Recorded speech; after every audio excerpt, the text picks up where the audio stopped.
Talking about veganism, how do you define veganism? Do you agree with the definition that the vegan society offers? Oh, I don't like it too much, although it kind of covers everything in a fairly moderate sense. I always go back to the people who started the vegan social movement, and I always also have the caveat that I'm not saying that these are the first people to either eat plant-based or to care about other animals, but they were, as far as we know, the only people, the first people to come together to actually deliberately make a social movement. Hmm. And they also named it. They named it veganism, and so they stand out for that reason alone, really. Um, so I go back to some of the things that they said. For example, that it's about the opposition to the exploitation of sentient life. That was said in 1945. So it was an expansive, justice-based idea, and I think the way to get your head around that, if you like, is to remember when it was formed. It was formed in the last years of the so-called Second World War, right? So this global conflict was still happening. And so they saw veganism as part of the peace movement. They saw it as part of nonviolence. They even used phrases like peace aims. And so I summarize it really as a justice for all movement. They thought that veganism was part of the moral evolution of humanity. They thought that see, another thing we've really got to do, even my generation who wasn't in the war, and certainly yours, Seb, is the fact that they lived through 2 world wars, these people. And Donald Watson said it was an absolute shattering experience. He was a conscientious objector. He refused to fight. He said he wouldn't kill anyone, whether they were human or not. And so he was punished for that, as they were in those days, But it was right there. They were learning about the Holocaust. Still yet to find out about Hiroshima and Nagasaki, ironically, but they were learning about things like the Holocaust, and this news for them right there on the spot, happening right there, was a real shock to them. Now, for us, it's just something that you read in books and see in movies even. Yeah. Right? And so I don't think we understand the visceral nature of what it was like.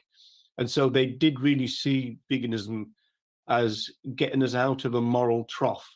All right. And they said time and time again, Watson said that veganism was the only movement that can save humanity.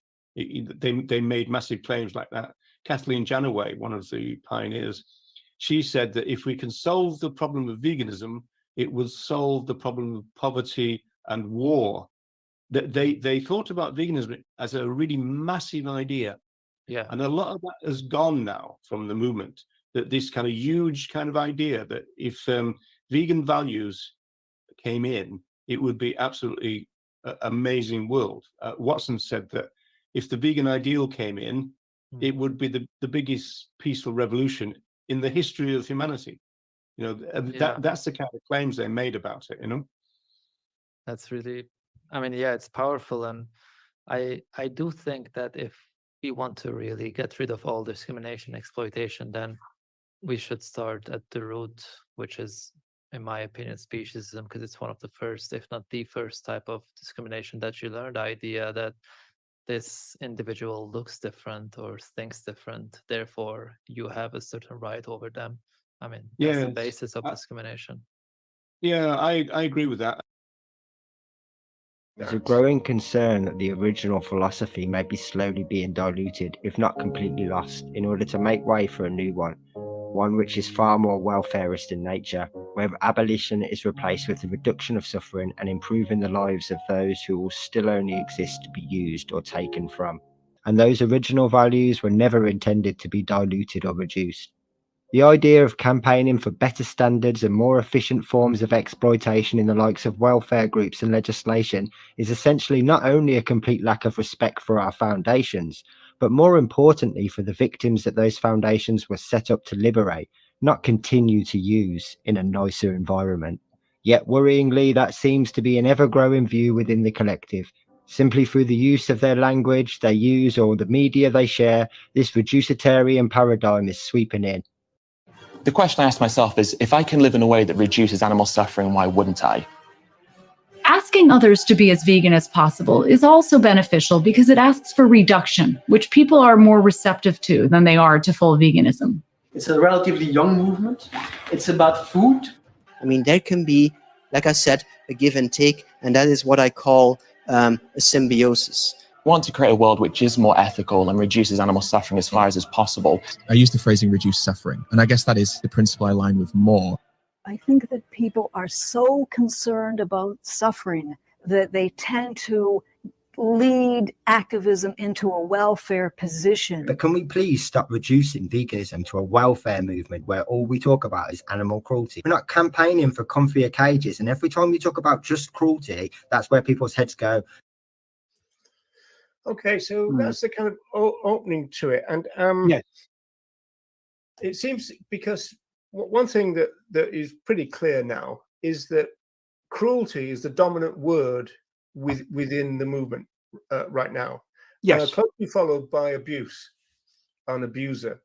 And so you know, it's kind of interesting in the sense that even if you think about the official vegan definition, where it says exploitation of and cruelty to, so cruelty is in that as well. Yes. Yes. It is the second word, Yes. not the first. Advocates will often reverse them. And Andy pointed out that you know, there was some streams when people are actually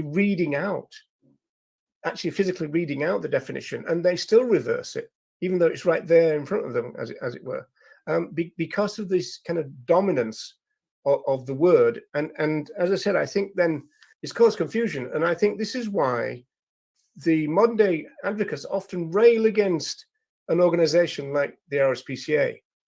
But the irony there is the RSPCA are more in tune with the cultural understanding of those words than vegans are. And so there's a heck of a lot of work to do if you want to redefine these long-standing understandings, which we're socialized into them. You know, cultural speciesism, a big part of that is animal welfare ideology. And so even things like, for example, you know, teaching kids, you know, don't be cruel. So whether it's the new puppy in the house, or whether we're talking about pulling wings off flies and killing spiders, then often parents will say to children, don't be cruel, you know, but that's got nothing to do with veganism. And so this kind of link that vegans are trying to establish, we're going to have to accept that if we want to do that as a strategy, we've got a heck of a lot of work to do, which is, you know, certainly not going to be done by calling people abusers as soon as they get confused by what we're saying. No. And then in terms of welfare, I always point out, you know, Ed's book here, where he kind of talks about the red tractor and the paradox of the RSPCA. He mainly talks about these welfare issues and says, well, the red tractor is not working. Well, from an animal rights point of view, it wouldn't matter if it worked or not. He was on the TV arguing with a slaughterhouse owner the percentage of times that the stunning was done properly. From the animal rights point of view, it doesn't matter. And then he put like a cartoon out about this issue that he talks about in, of all things, a TED talk. Survey conducted by the British Cattle Veterinary Association, and it revealed that every single year 150,000 cows are sent to the slaughterhouse while pregnant. It went on to show that 40,000 of these pregnant dairy cows are in the late stages of pregnancy, meaning that the baby inside of them could well be capable of independent life. Now, there are no real legal guidelines to protect unborn calves, but the RSPCA which is Britain's leading welfare organisation, has a set of guidelines that it advises slaughterhouses should follow in the event of a pregnant cow being sent to their slaughterhouse. And the guidelines are as follows. It says that the cow should be killed in the same way as she would normally, which is a bolt in. Yeah, so I'm just going to stop that and say this gets a little bit graphic, but not too bad. The head to stun her before she's hung up on the line and has a knife pulled across her throat so that she bleeds to death. However, they then state that the cow should be left on the bleeding line for at least 5 minutes to ensure that the baby inside of her has time to die as well. And so often, what can happen is the mother cow will be cut open and the baby inside of her is still alive, breathing, conscious. And so the RSPCA, the Royal Society for the Prevention of Cruelty to Animals, states that the humane way to kill a baby who has just been cut out of their dead mother is to shoot them with a bolt or hit them over the head with a blunt instrument.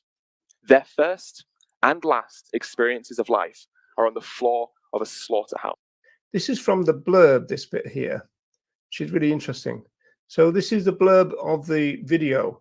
If you care about animals or consider yourself an animal lover, you owe it to the animals and yourself to go vegan. So that's where they're making this connection between animal welfare, being an animal lover, straight to veganism, which culturally is kind of incoherent. And then for more information on how to reduce the animal cruelty, the thing that Andy highlighted in the film, you pay for and to go vegan, go to howtogovegan.com, which probably the person who organizes howtogovegan.com would be probably mortified if they knew that Earthling Ed was using their website to promote his kind of like version of welfare veganism. But when he says the Royal Society for the Prevention of Cruelty to Animals, as though that's meaningful from an animal rights point of view, it's not. No, because it was never meant to cover the cases that he kind of claims should be included within it. It was about like the kind of more extreme end of the ill treatment of other animals. And also a selective group of other animals too. Yeah, and more to do with animals like dogs and cats and those animals, animals that people consider as pets in inverted commas. Okay, so the way that this is getting constructed in the modern times, I'm going to show you a couple of very brief clips of street work that has been done by Cliff Grant in Belfast, Northern Ireland. This is where you get this situation that as soon as people don't agree with the vegan definition of things, they're an abuser.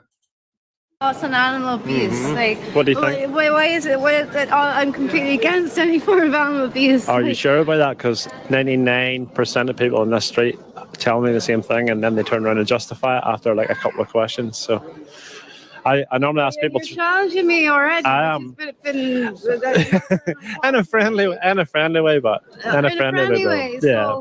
I normally ask people and I've been a vegan. No, I'm not a vegan anymore. No, see, there you go. I don't agree with. But you told me you're against animal abuse, and then you're not vegan. That's why I'm here. Right, to turn. So how can you be against animal abuse and not be vegan? How does that make any sense? Oh well, then obviously I'm for animal abuse. Okay. You are, obviously. Yeah. Well, you fund it. Right, and so it seems to me that once you get to that difficult area, that's when you need to talk about culture, and you need to say, well, look, I understand that we're now talking about these words in a different way. Let's talk about that, right? So to actually just go for, well, you're an abuser at that stage seems to me not to have much of an educational component to it.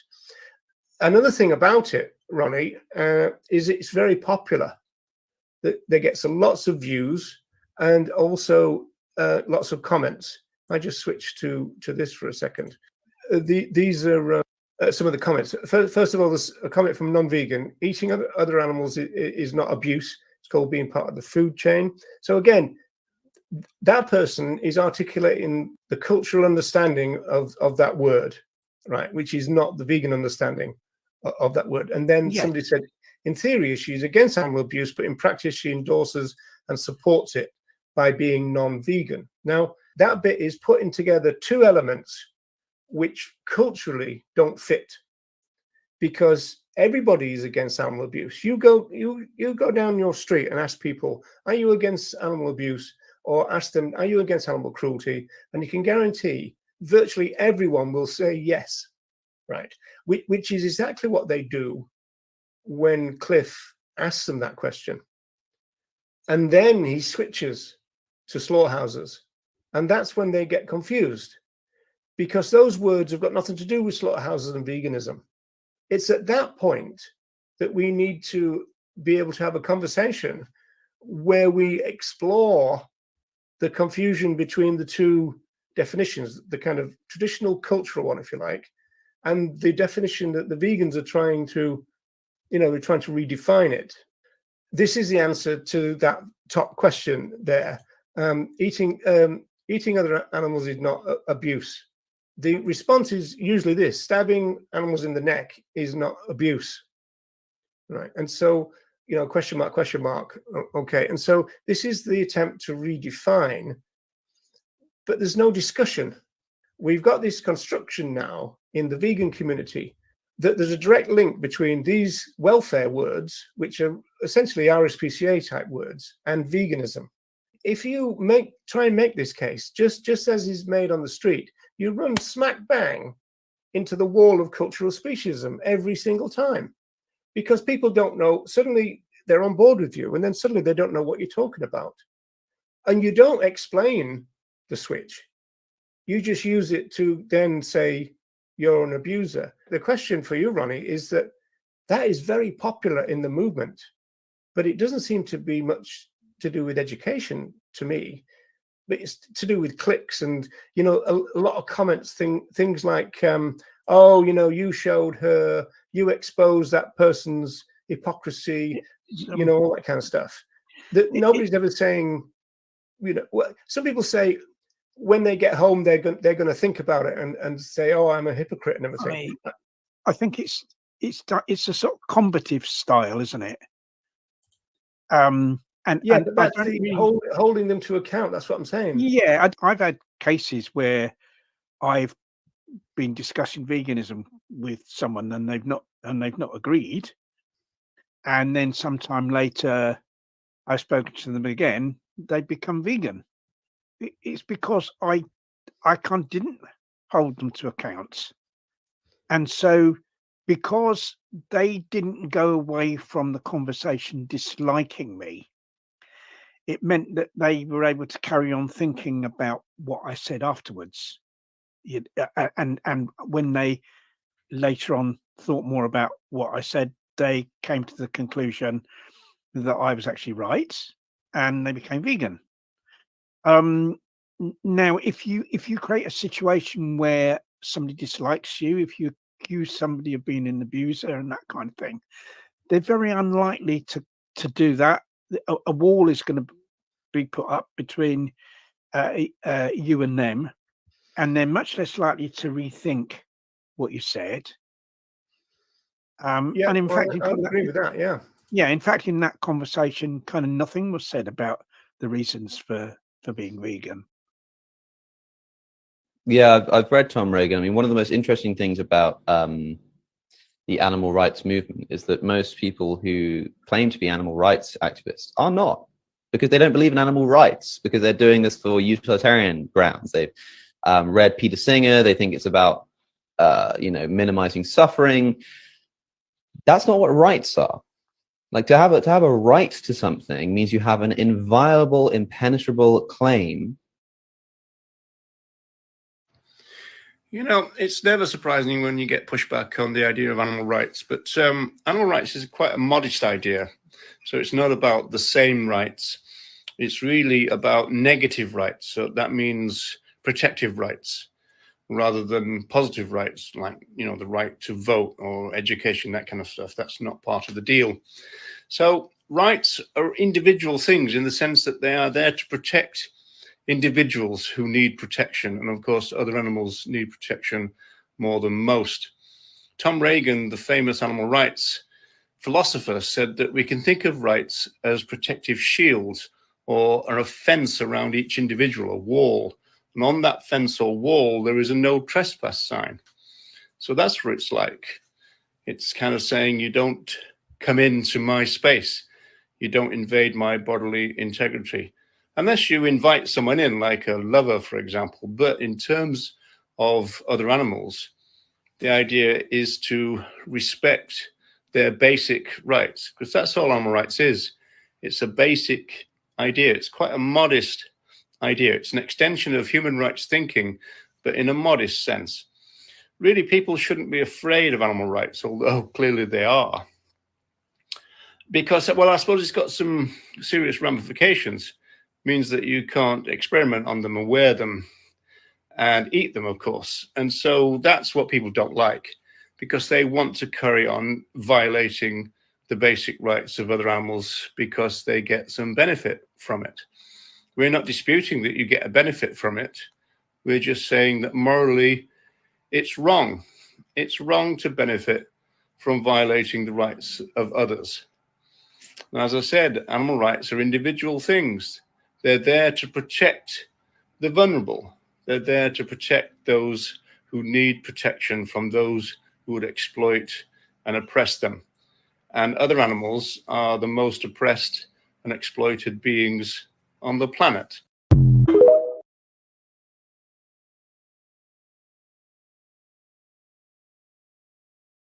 A brief introduction to the history of the vegan social movements. So whether you're vegan or vegan curious or just curious, then hang on to your hats, because the journey into the history of the vegan movement is full of surprises. For example, did you know that the vegan social movement was born during the Second World War in 1944? The founders of the vegan movement lived through this terrible conflict. It's hard to imagine what they went through. Some said that they found the experience shattering and shocking, and they thought it revealed the fact that humanity was in crisis. Therefore, before the end of this conflict, the vegans declared peace. They invited people to include veganism as part of their peace aims for the future, because they saw veganism as part of human moral evolution. And they said this is a crucial and necessary part of the future. In 1945, Donald Watson, the best known of the co-founders of the vegan social movement, was asked to specify what veganism was all about. He said it was about opposing the exploitation of sentient life. Watson went on to describe the vegan movement as the greatest cause on earth. And why so important? He said because this movement was the only one that could save humanity. Sociologist Matthew Cole studies the vegan social movement, and he says that it concentrated from the beginning on intersected goals, the end of animal exploitation and a less violent humanity. He says that the vegan pioneers had intertwined goals of transforming human beings and transforming human society. We do that, the pioneers argued, by altering our attitudes to other animals. That is also the key to human liberation, they thought. The general idea was summed up very well in the 1990s by Kath Clements.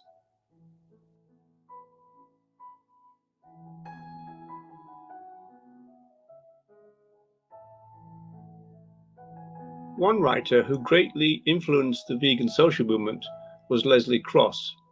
He also helped to develop plant milks, along with an entrepreneur and business person called Arthur Ling. Cross developed a position I call focus and scope. This is an important kind of debate and aspect of the modern day vegan movement. Cross said that veganism was about abolishing animal use, but that's not the full concerns of vegans.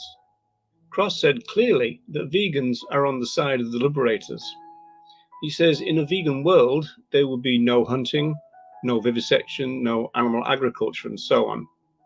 He said in 1951 that the idea is not to make the human use of other animals more tolerant, but to abolish that use. He said that veganism was not so much welfare as liberation. However, Cross maintained that veganism includes what he called a second broad aspect. This second aspect is where the idea of human evolution comes in, the moral evolution of humanity. The idea is that as we liberate other animals, we liberate ourselves. Indeed, Cross suggested that the benefits to humans would be difficult to calculate. They're so great. Now, right from the beginning, the role of several women were very important in the development of the vegan social movement. For example, it's quite likely that Dorothy Morgan and Sally Shrigley came up with the word vegan to describe the new social movement they had co-founded with 5 or 6 others. Sally Shrigley, along with Donald Watson, had asked the Vegetarian Society whether they'd be willing to have a non-dairy section. The Vegetarian Society refused, and so therefore, within a few weeks, the vegan movement was born. It's often suggested that the word vegan comes from the first 3 and the last 2 letters of vegetarian, which has led in recent years to this rather unkind slogan being born. Shrigley became the press and minute secretary of the Vegan Society and served the society for a full 33 years. It's said that she was an idealist, just as with the other pioneers they were called anti-establishment. In a way, they had to defy the norms and values of their society because the vegan social movement pioneers, they were virtually all told that they were going to die, and that was by people like doctors and vegetarians that knew them.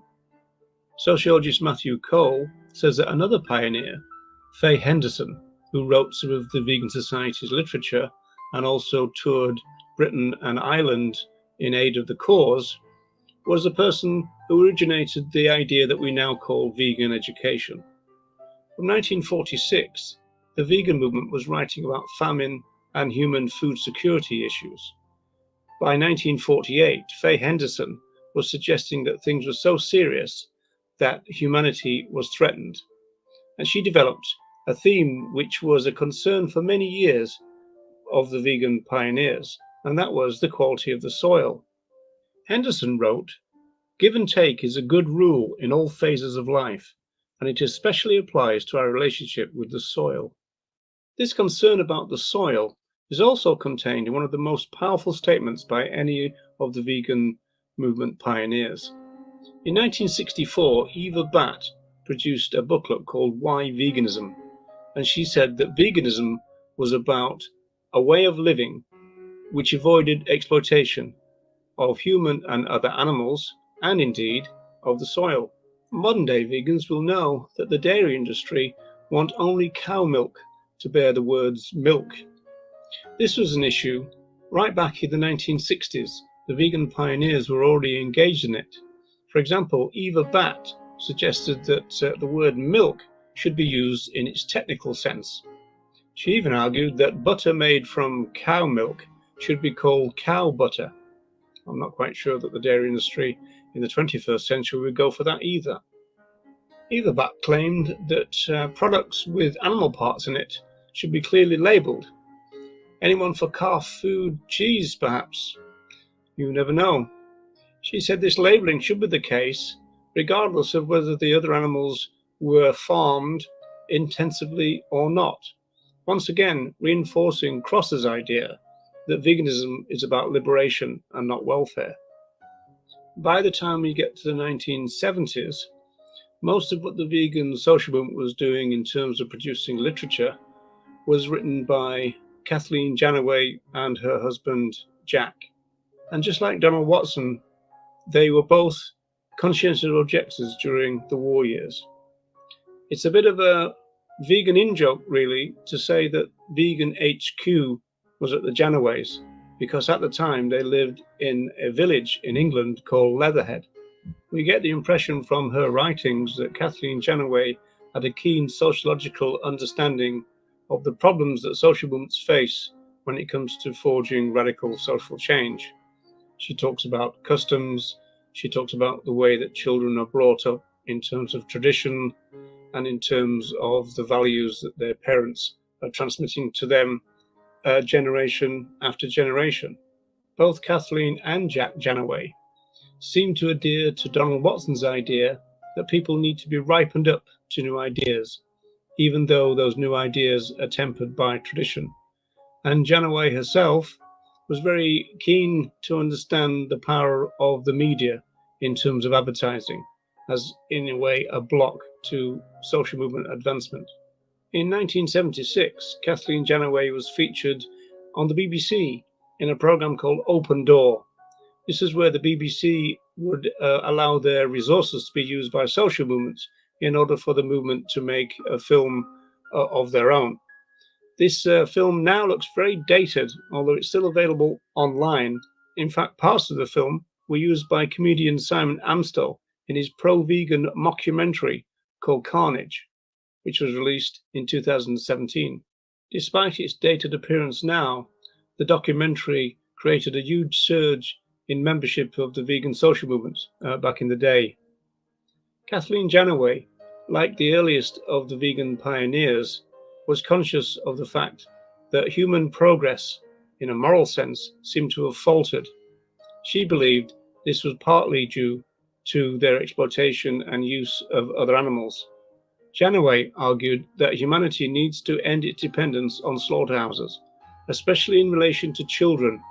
She thought that their moral development and their compassionate development was held back and hindered if their parents forced them to eat animal products.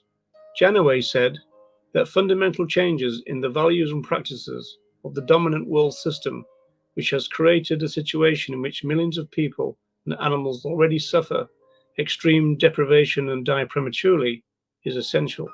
She went on to explore what she called the vegan way, and also explore the idea of a tree-based culture with a new group that she formed, which was called Movement for Compassionate Living. Now, obviously, a social movement cannot really function properly if it's based at a person's house. And so this is where the aforementioned Arthur Ling comes into the story, in the sense that Arthur Ling was a remarkable business person and started his vegan journey in 1926. He was also a pioneer in terms of biodiesel and also in plant milks. In terms of what he did for the vegan social movement, he put it on a more sustainable footing in terms of organizing an office and staff and professionalizing the organization as it stands now. As a sociologist, the ironic thing there is that if you read social movement theory, we know that when a group does professionalize, then that means its radical core can be threatened. This, to some extent, has happened with the vegan social movement. It's an ongoing battle of ideas, as animal rights philosopher Tom Regan would put it. In the battle of ideas, the philosophy of animal rights wins, its critics lose.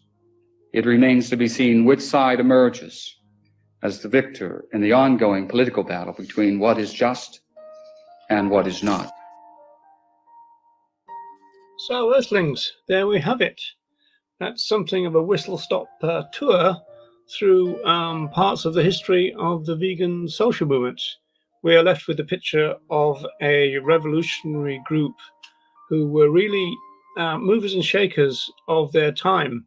They declared peace during a global conflict, and then they set about exploring what they wanted to do about it, and also kind of organizing in a social movement sense. You could say really that the beginning of the vegan social movement was rather chaotic, but now it's a professional organization. You could also say that some of the revolutionary values of the group maybe have been tempered over time.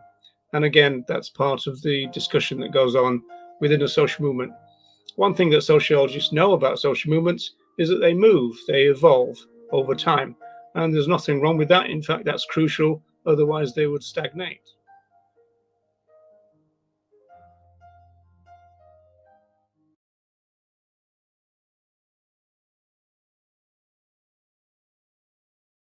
Right, and so, Ronnie, before we start, I noticed today you were promoting Veganuary. Yeah. So, yeah. So, how you doing, young man? I'm all right. I had COVID, so I wasn't very well for a few days, but I'm pretty much over it now. I wouldn't say I'm 100%, but I've been well enough to go out and deliver a few leaflets and stuff like that. So I'm on the mend. They reckon it's still around, but it's mild now. Would you say that's what you've heard? Yeah, I mean, it tends to be what happens with viruses, because apparently it's not really in the interests of virus to kill people, because if a person's killed, they can't go around spreading the virus. And the interest of the virus, kill the right, host, if you can put it that way, is to spread as much as possible. And a dead person or a really ill person who's confined somewhere can't spread the virus. So they tend to mutate. They tend to mutate in a way that makes them more mild. So they infect people, but the effects on people are milder. Apparently that's what happened with the Spanish flu over 100 years ago. I was talking to a guy that was like, had been a virologist or something. That's what he said. He said it just became he mild. must have been old. I thought you were going to say I knew somebody who had it. No, he wasn't. I don't think it was quite around at the time of the Spanish flu, but that's what he said happened with that. So you've had COVID, but Ronnie, you're still alive, right? I'm still very much alive, yes.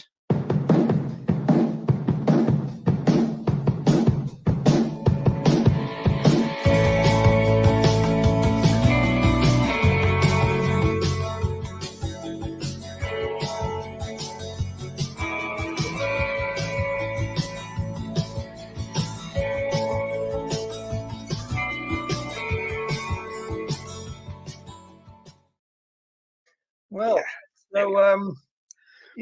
so we're both still alive, which is pretty good. So yeah, hello to everybody, we wouldn't have much of a show if we weren't both alive. No, it wouldn't be too good. And this is a bit of a different show, is because I think only for the second time, Ronnie's got kind of admin powers for this. So yes, so watch out, means everyone. Yeah. So what could go wrong with Ronnie having his fingers on the button? But although I think I might give the admin powers to Misty here, who I'm sure. Right, yeah, we're both going to go off the screen if you do that. She'd be a far better admin than me, I think. Yeah. So I think we can mainly both do the same now, Ronnie. Except I've got one more or two more executive powers than you. For example, so you're still the big. You're still the big. Yeah, I'm still the big vegan cheese. I've got one of those Austin Power buttons that Dr. Evil thing, so I can do this. You've got an ejector seat thing for me. Yeah, it'll cast you into the pit of doom or whatever it was called. So, hello, vegan pundit. How's you? And hello, Deb from the States, and hello, Ra as well. So we've got 9 watching, but only 3 in the chat so far. So come and say hello, everyone. As always, just to kind of mark your card, is this is the way it works. Is if you're on anything other than my YouTube channel, then that's the best place to be for the chat, because this one's probably going to be quite interactive, I would think, Ronnie, with a bit of luck, because of the nature of what we're going to do. And then it means that comment away, because we never charge people to have their comments put on the screen. So we don't do that. Don't believe in it. So there is that. Right. So Ronnie, we decided that we would do a watch along of Natalie Fulton's recent video. Actually, I wrote a couple of things down about it. It's got 157 comments at the moment, the original video, and also it's had 2,400 views. So it's kind of been seen. Yes, yeah, probably a bit more than this will be seen. But well, this gets seen quite a lot when it's shared.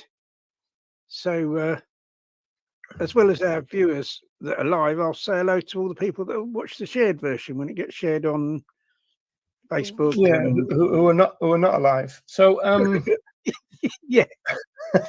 So we're gonna be watching along now. So the idea is not to kind of critique it really. It's just that we use it as kind of like a conversation starter, really, isn't it, Ronnie? That's the idea. It is really, yes, yeah. Yeah. Now there is a couple of things to say though before we start, which is that there's a content warning. There was quite a lot of graphic scenes, but I've covered them over, so you won't see anything graphic at all. So don't worry about that. I couldn't do anything about the audio, but there's nothing particularly, there's no, as it were, I don't think there's any pig screaming and all that kind of thing. So graphic wise, it's not too bad. Unfortunately, in the main video, there is quite a lot of ableist language, which is a bit of a shame. And also, Natalie is a big fan of this vegetarian concept called carnism, which is always disappointing to me. I still don't know why vegans love this vegetarian idea so much. And also, it puts the emphasis on veganism as a diet. And so, Ronnie, before we start, I noticed today you were promoting Veganuary. Oh, yes. But doesn't that do the same? Does that do Well, the same? it promotes veganism as a diet, but then it does talk about what happens to the other animals and why that's wrong. I think it uses. Yeah, but are you veganism sure as a about diet that, Ronnie? Have you as checked? Have you checked Oh, out it's on, the yeah, website? definitely on. If you look on the website, No, but have you that's checked on it there. this year? Because it changes year by year, doesn't it? Well, it says on certainly on the leaflets we've had printed, it talks about the animals and what happens to the animals. It just isn't about the food. I mean, it kind of leads. It kind of leads with the food, but I'm okay with that as long as the ethical reasons for veganism are in there and people can come to those. So I'm, yeah, it probably could be better than it is, but certainly I do think a lot of people have become vegan because of Veganuary. I mean, genuine ethical vegans because of Veganuary. So I think it is something worth promoting for that reason. Okay, so you're going to get a few ethical vegans and quite a lot of plant-based eaters through it, then probably. Well, yeah, but you see, even if you get plant-based eaters, yeah, that's not as good as people being ethical vegans, but at least they're not contributing. They're not encouraging other animals to be farmed and to be slaughtered. So, as soon as if someone's not going to be an ethical vegan, I'd rather they were plant-based than continue to eat animal products, although that's not perfect. Yeah, of course. I just thought I'd ask that because when I only saw it today, funny enough, the first time I saw it. Yes, yeah. I've had a few people. In fact, I've had people from different parts of the world. But basically, what I've done, if people look on my Facebook. You posted it 3 days ago, didn't you? 3 days. What we did locally, Veganuary don't produce leaflets, but they produce the artwork, so people can get the leaflets printed from the artwork. And we had 5,000 printed to door drop locally. It's something we kind of do pretty much every year, really. And so I thought, well, I'll make a video. I've made a video. Basically encouraging other people to do the same and saying that to kind of make things quicker, if they get in touch with me, I'll send them the artwork, which I've done. And there's a guy in Africa who's had the artwork. There's someone in Brazil, somebody in the United States, and a few people in here in the UK I've sent it to as well. I mean, I'm hoping more will get in touch as time goes on, so that we can get a lot of people outdoor dropping. So you think? See, I'm always a bit wary of leading with the diet thing, especially when all the media is going to be diet orientated, and quite a lot of it's all to do with there's going to be a mentor, and it's recipes every day and diet, isn't it? Well, I think in terms of living as a vegan, the diet thing's a big aspect. Obviously, it's the biggest thing that someone has to change in their everyday life. But I think as long it leads on to the ethical, it's rather like the booklet I'm always talking about. We have in our stores from Animal Aid, which is plant-based cooking on a budget, and that basically it looks like a recipe booklet. And because it looks like a recipe booklet, people aren't frightened to take it. But there's information inside after the recipes. There's information about the ethical reasons for veganism, and so I see it a bit like a kind of Trojan horse in a sense. So if you had a leaflet saying the ethical reasons for veganism, people wouldn't take them. Well, I think it depends. I think a lot is to do with the images. The images on the front are of some very tasty looking food. Rather than if on the front of the leaflet was an animal hanging up in a slaughterhouse, I don't think so many people. Oh no, I'm not advocating that, obviously. No. So I think yes, because and it's just a way of because I want people to have information, take information away that they can read. Otherwise, they haven't got anything to to learn from, and it's a good way of kind of it's a good way of getting people to take away the information, because people are they come up to the store. A lot of people are already interested. They've kind of heard about veganism, or they certainly heard about plant-based eating. And so yeah, and it's a kind of similar thing. It's kind of using it as a kind of using the food as a kind of gateway, really, to the ethics. Yeah, I think what it needs to make that work for me is to think very, very carefully about what's said and when and how often and that kind of stuff. Debbie's asking, is Veganuary an actual organization? It is, isn't it? Oh yeah, it's an organisation. I think there are people employed by Veganuary too. It's very much an online concept, which is why they're kind of. I mean, ideally, they'd print the leaflets themselves and mail them out to people, and then a lot more people would be prepared to kind of distribute them. But I think because they're very much online focused, that the printing of like physical leaflets is kind of very much a sideline, and It's that's why it's like the same people, isn't it, Ronnie, that did the $1 billion thing?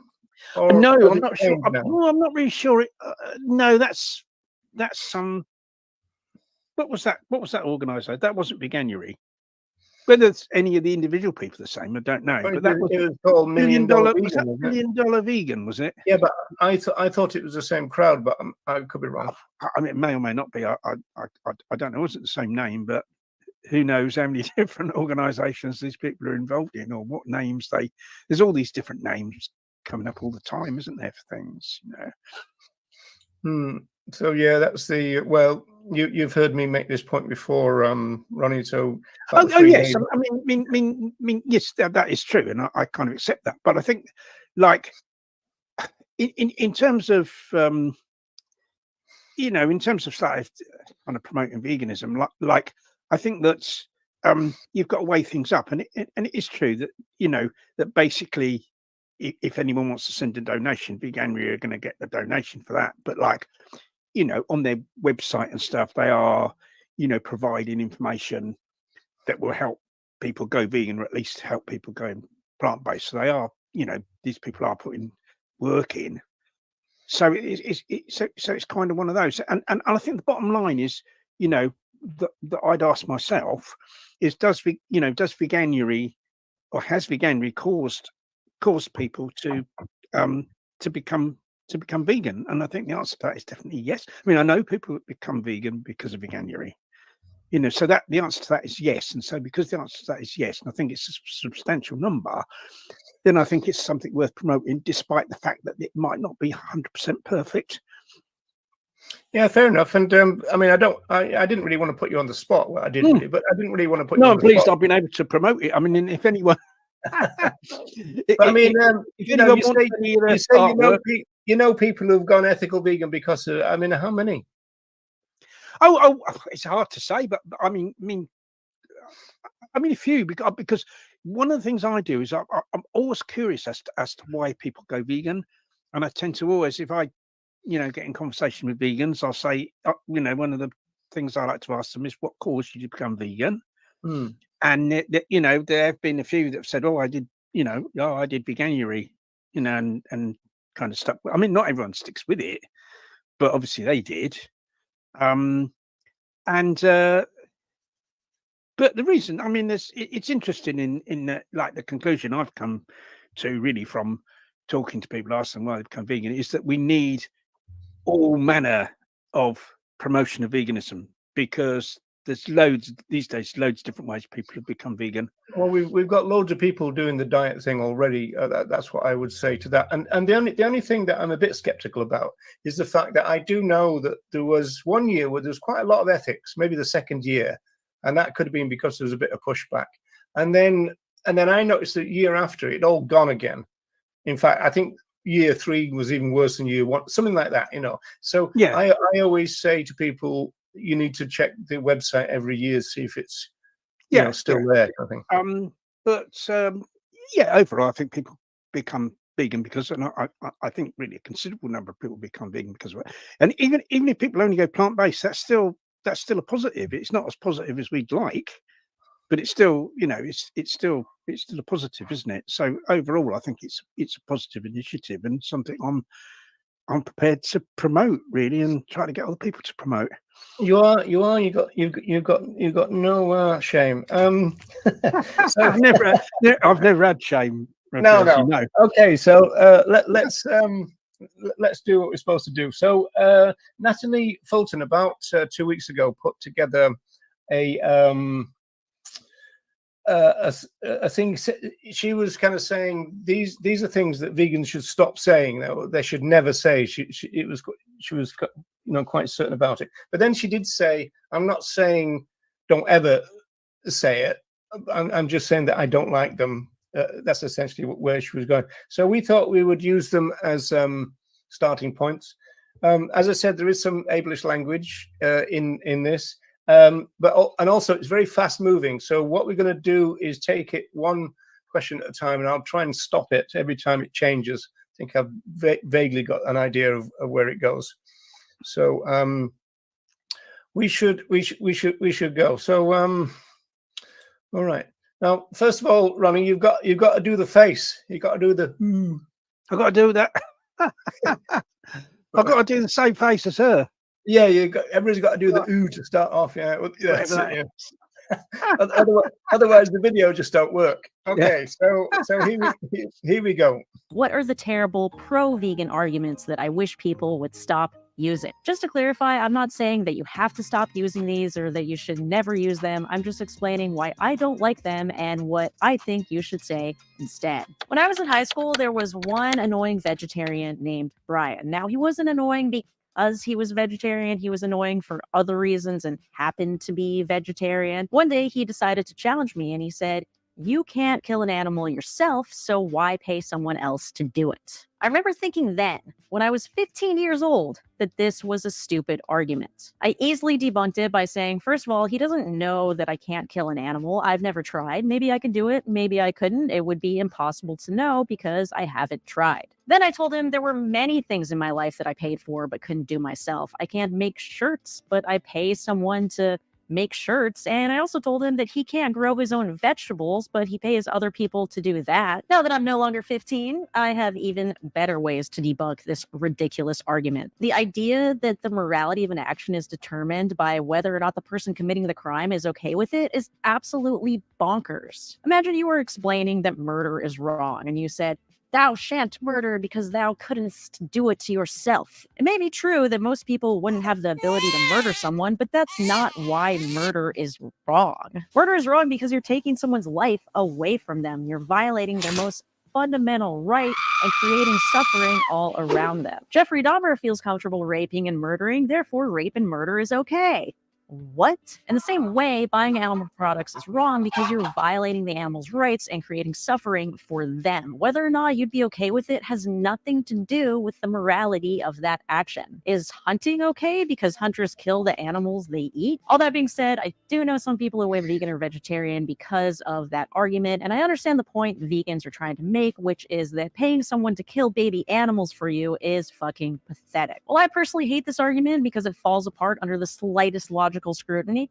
I do recognize that it appears to be effective. First of all, we are Right, so there's number 2 coming up. So Ronnie, number 1 there, do you think it's as bad as Natalie says? Well, it's not. It's kind of it's kind of odd because she sort of made out that the guy came up and kind of just said that to her out of the blue. But obviously, that must have been part of a conversation that that had gone on for some time before. Somebody's not going to come up the vegetarian guy. Yeah, the vegetarian guy. Yeah. Somebody's not going to come up and say, "Wait, you wouldn't pay, you wouldn't kill an animal yourself, so why are you paying someone else to do it?" That would be in the context of a conversation, wouldn't it? I mean, how I tend to use that would be to kind of point out to someone that there's no moral difference between killing an animal themselves and paying someone else to do it for them, and that isn't anything to do with whether that person themselves had the capability to kill an animal, either psychologically or physically. It's just that morally that there's no difference really between those two things. You know, if you pay someone to kill another human, you can be tried for murder the same as the person you actually paid to kill the person. It's the same. And that's how I tend to talk You'd about be in it. a conspiracy trial with them, wouldn't you? Yeah, it'd be a conspiracy to murder thing. Yes, yeah.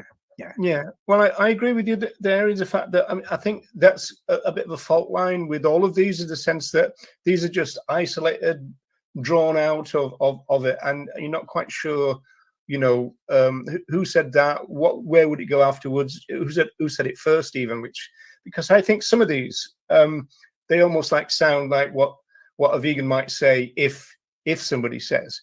And in terms of kind of language on this, I wrote a few things down, because there was something that was bothering me watching it. So I watched it a couple of times.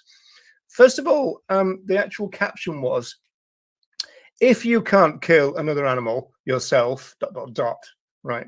Then she talks about the vegetarian person who said, "You can't kill another animal yourself, so therefore." So that's a little bit different. Then she said that the morality of an action is not determined whether the person is okay with it, which seems to be a separate question, or, you know, related separate question. And then she did that biblical thing, you know, thou canst murdereth and all that kind of stuff. Yeah, that was a bit odd. Because you couldn't do it to yourself, she said. So that's another kind of difference. And then finally she said, is hunting okay? Because hunters kill they kill their own food, which I suppose is kind of related. But I thought there was a little bit of kind of jiggling about going on in terms of the. I mean, the danger of saying to someone, you know, you couldn't kill an animal yourself, so therefore it's wrong to pay someone else to do it, is that implies that if you could kill another animal yourself, then it would be all right. The thing is, though, I think that the one of those that I've known about is when people say things like, well, I couldn't do it myself, but, right? And that's when you go, well, if you can't do it yourself. Yeah, so you're paying someone else to do it, and really that equates to the same thing. Yeah, and then, you know, I mean, one complaint of Natalie throughout, really, as you'll see in a bit, is the fact that there's not that much emphasis on the victims or the ethics and stuff, which is kind of true. But again, this is not as though it's going to be, you know, one person says this is what the vegan says, and then they all go home. It's going to be part of a conversation, right? And so that's the bit of a difficulty with it. So interesting. Should we move on to the second one? Yep. Okay. They're not the only species that breastfeeds from another species. Here's a picture of a baby pig breastfeeding from a dog after her mother rejected her. There's also a dog who nursed baby tigers. I understand these are rare cases and animals don't go around regularly breastfeeding from each other, especially not when they're adults, but dogs also consume dairy too. Starbucks even created the puppuccino, which is when you go to the drive-thru, they give you some whipped cream to give to your dog. And people complain about feeding a dog a healthy plant-based diet when they're giving their dogs whipped cream. That's insane. The main reason I hate this argument is because humans are the only species that does many, many things. We're the only species that builds rocket ships, that writes sitcoms, that jerks off to tentacle porn. I mean, maybe octopus do that. I don't know. Do you know that humans are the only animal that drink the milk of other animals? You know what else only people do? Fly planes, make movies, call each other on the phone and tell each other how awesome milk is. What the fuck kind of goofy ass point is that? When your argument makes it into Joe Rogan's stand-up routine, you know it's bullshit. Next, this is some. Okay, not quite sure whether. Of course, most of the other examples of things that that only humans do aren't that great either, are they? No. But my first thought was, just because Joe Rogan says so doesn't prove anything. No. Really. But yeah, go on, right? No, I was just going to say that once again is like kind of how I talk about this is, if it came up into a conversation while doing outreach, for example, it's not to say, we're the only species that drinks milk of another species, but to point out that that cow's milk is actually meant for calves, is actually produced to feed calves, and it's not produced to feed humans, which isn't the same thing as saying that there aren't other species that sometimes might drink the milk of another species. I do remember, and I think we mentioned this before we came on air, actually, that when I first heard this argument, it was always said that we are the only species that does this, apart from ants who farm aphids, which is farming milk aphids. That was always the claim back then. And you said also caterpillars, yeah? I think there are some ants that kind of get these caterpillars and pamper the caterpillar and bring the caterpillar food, because there's some secretion that comes from the caterpillar that the ants like to eat or drink, and it's kind of very similar to the aphid thing, where they are sort of farming these animals. But that's that's kind of really nothing to do with what humans do in relation to cows and calves. If there's something that we produce to drink and have in our tea and on our cereal and stuff like that, that results in this horrendous slaughter, suffering, oppression, exploitation of other animals, and yet we can have something else in our tea or coffee, whatever, that doesn't do that, then really we're morally obliged to choose the one that doesn't do that, which is the plant milk, aren't we? You see, that would be how I talk to people about it, really. Yeah. Do you think vegans would say this when the claim is that it's natural to drink cow milk?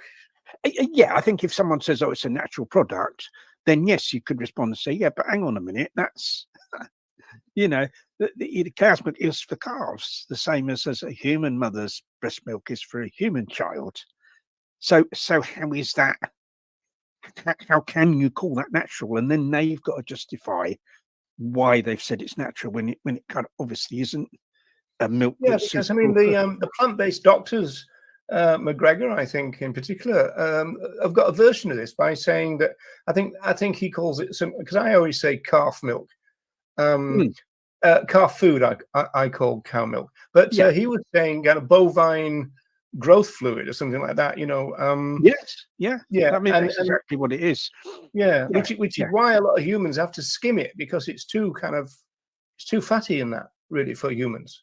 Oh yes, yeah. I mean, yeah, absolutely. That's absolutely true. So it's kind of.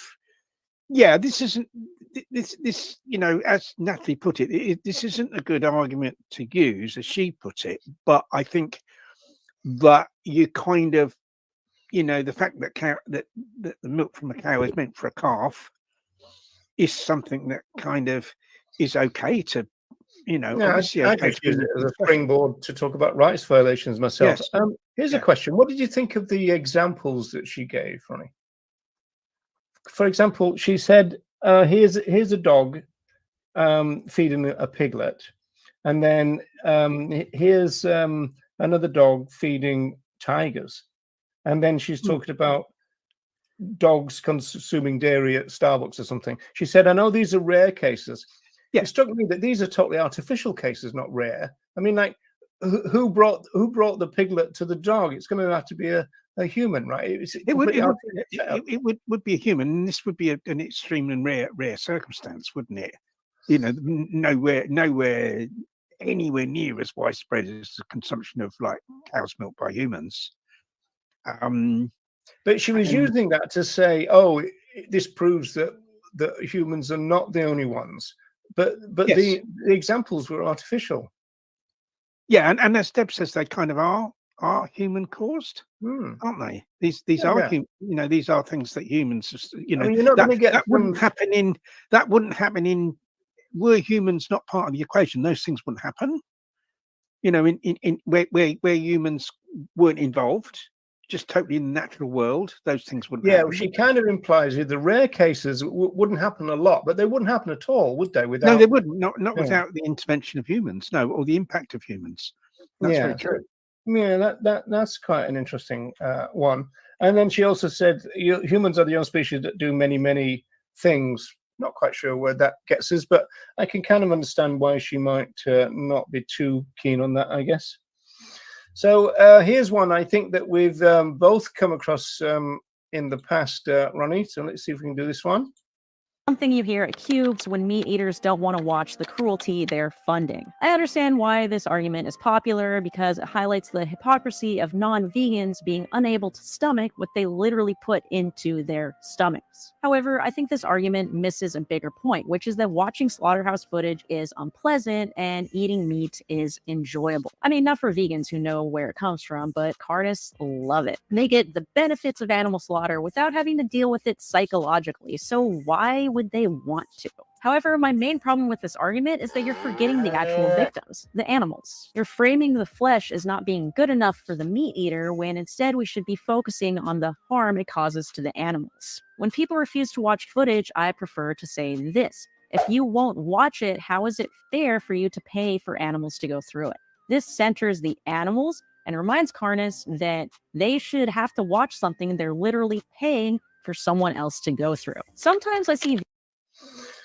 Right, that was a painful one for me with all the cruelty and the carnage stuff. But yeah, and this is the one where she gets closest. Well, not closest because the one at the end is the closest one, but she does kind of start to kind of touch on the cultural thing when she said that slaughterhouse footage is unpleasant, but eating flesh she described it as pleasant, which I suppose most people would agree with that.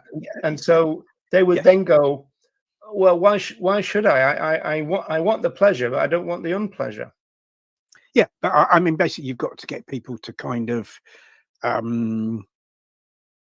consider, what's done to animals to provide that product for them to eat, because basically it's just these animals are being oppressed, being slaughtered, being exploited, really just for a taste. It's just to provide a particular taste, and it's just to provide entertainment. I mean, if you asked, pretty much everyone or most people, do you think it's right to kill other animals for entertainment, for your entertainment? And most people say no, absolutely no, that's wrong. And say, well, really, that's the situation regarding consuming animal products, because you don't need to eat those products for your own health and survival, and all you're doing is eating them for your entertainment because you enjoy a particular taste.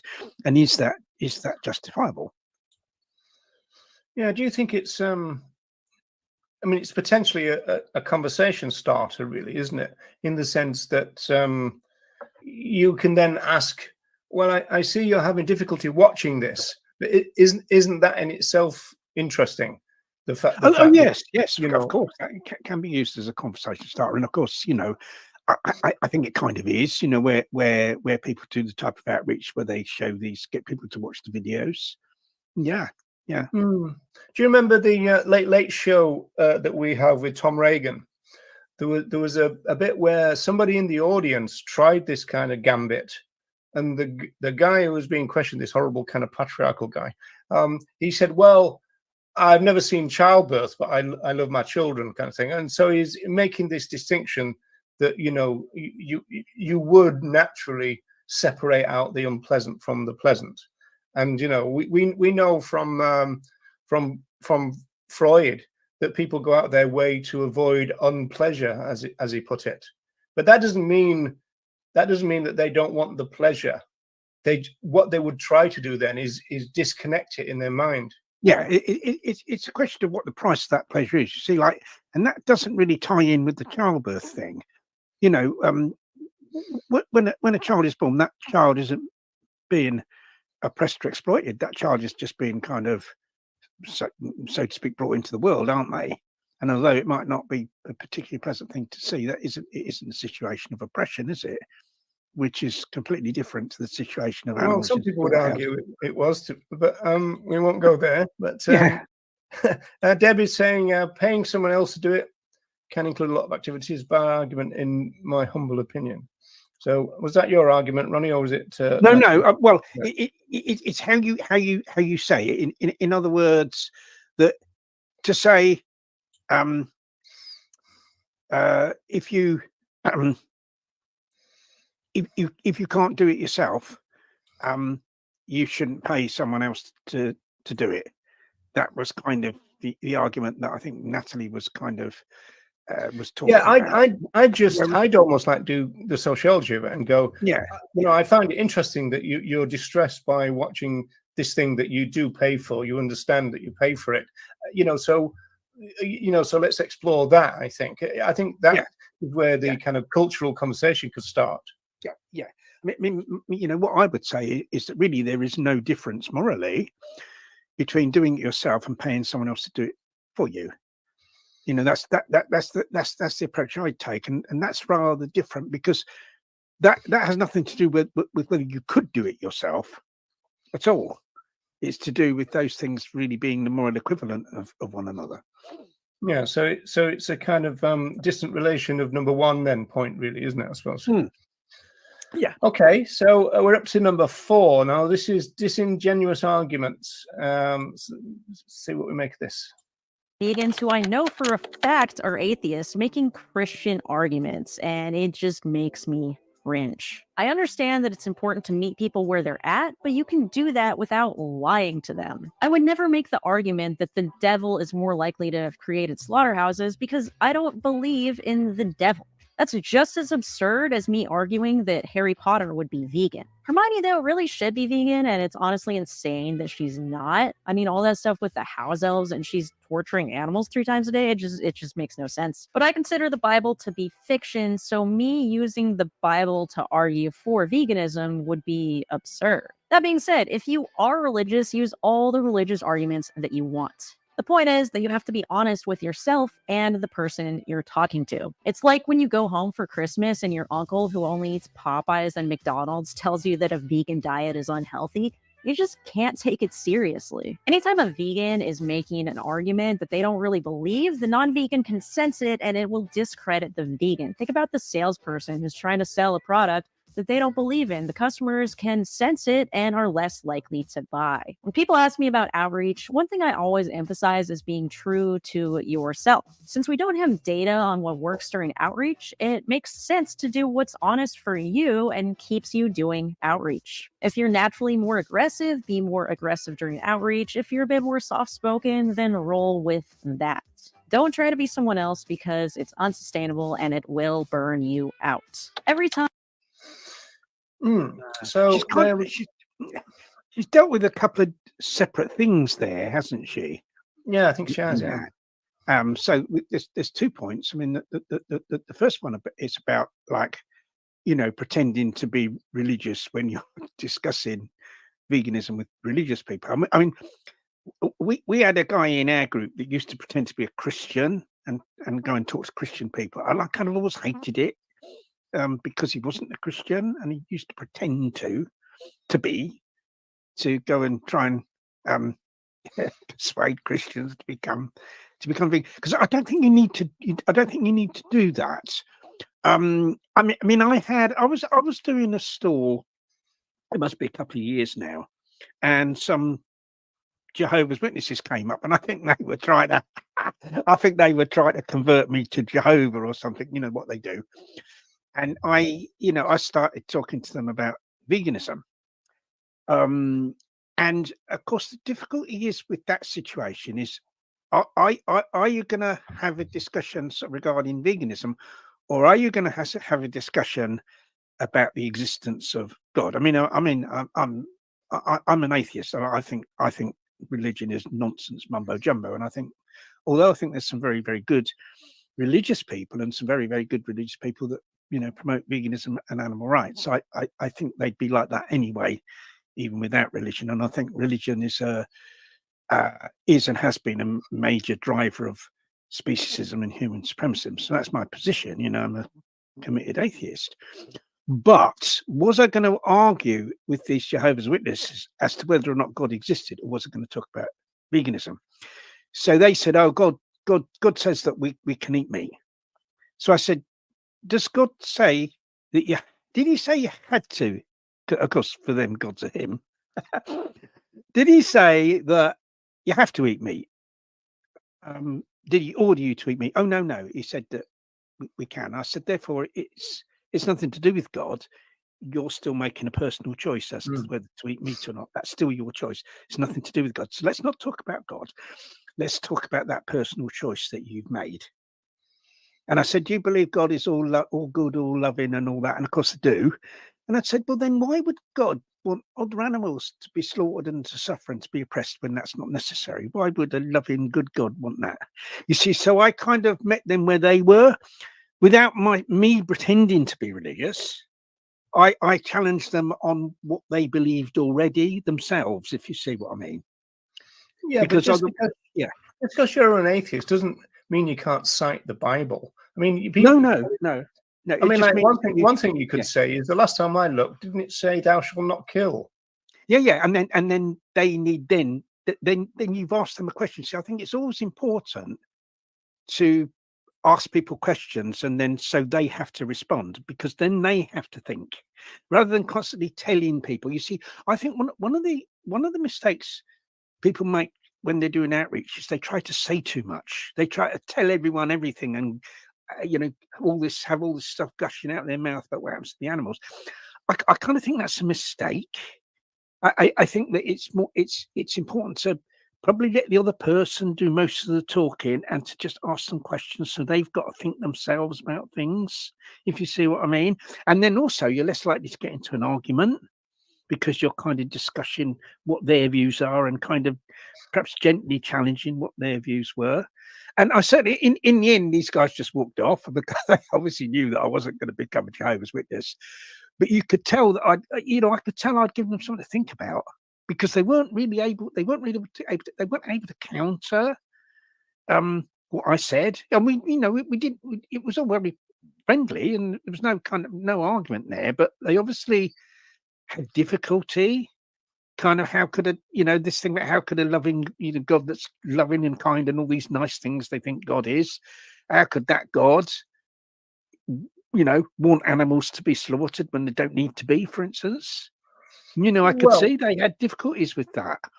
Yeah, except that by your own logic, he doesn't want it. I mean, he kind of allows it. That's one question. But he doesn't mandate it. There's no religion that mandates. It's still that person's choice. It's nothing. You see, so I said, well, it's nothing to do with God, is it?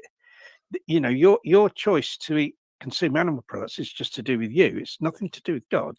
God hasn't told you to consume those animal products. So you've chosen yourself. Said, why would God want other animals to be slaughtered? But he doesn't, or it doesn't.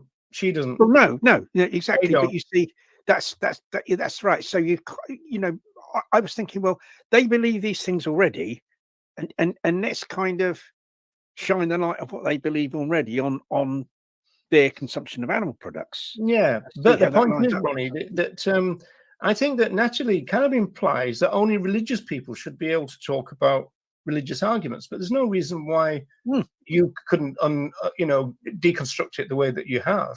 Oh, absolutely. Yeah, absolutely. I mean, the thing where you'd agree is that you don't pretend to be religious. I didn't pretend to be religious at all. I didn't say what I was, but I didn't want to get into a discussion about whether God existed or not, because that would have taken the conversation down another road, if you see what I mean. I mean, I wouldn't have minded having that conversation, and I have had that conversation with people, but I thought it was more important to kind of talk about the veganism thing rather than that. Yeah, I'm always tempted to, when people say God's said or God said this, I always say, what did Gandalf say?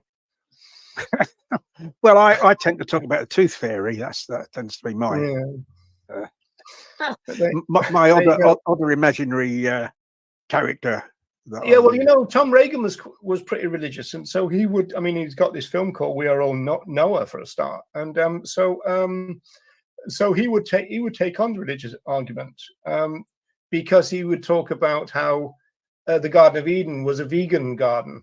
And it was only after the fall, the disobedience and all that kind of stuff. So he would actually take events, alleged events from the Bible, and make animal rights arguments for them, which I don't think is a problem. And I don't think you have to be religious to do that. You could have done it as much as Reagan.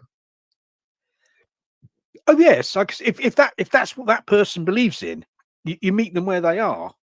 You know what they believe in, and all these people that believe in God, they think God's all powerful. God knows everything. God's all loving. God's all kind, and all that. You believe all that about God. So you say, well, hang on, if that's what God is, how come so and so and so and so and so and so? And then they have to come back with an answer to that. Reasonable Vegan, still alive, I see. So I didn't know that. I haven't seen him for ages. So there you go. Now, okay, should we move on? Is there an unreasonable vegan? I wonder. Well, or is that me? That's all of us, isn't it? So number 5, then, shall we move on? Yeah.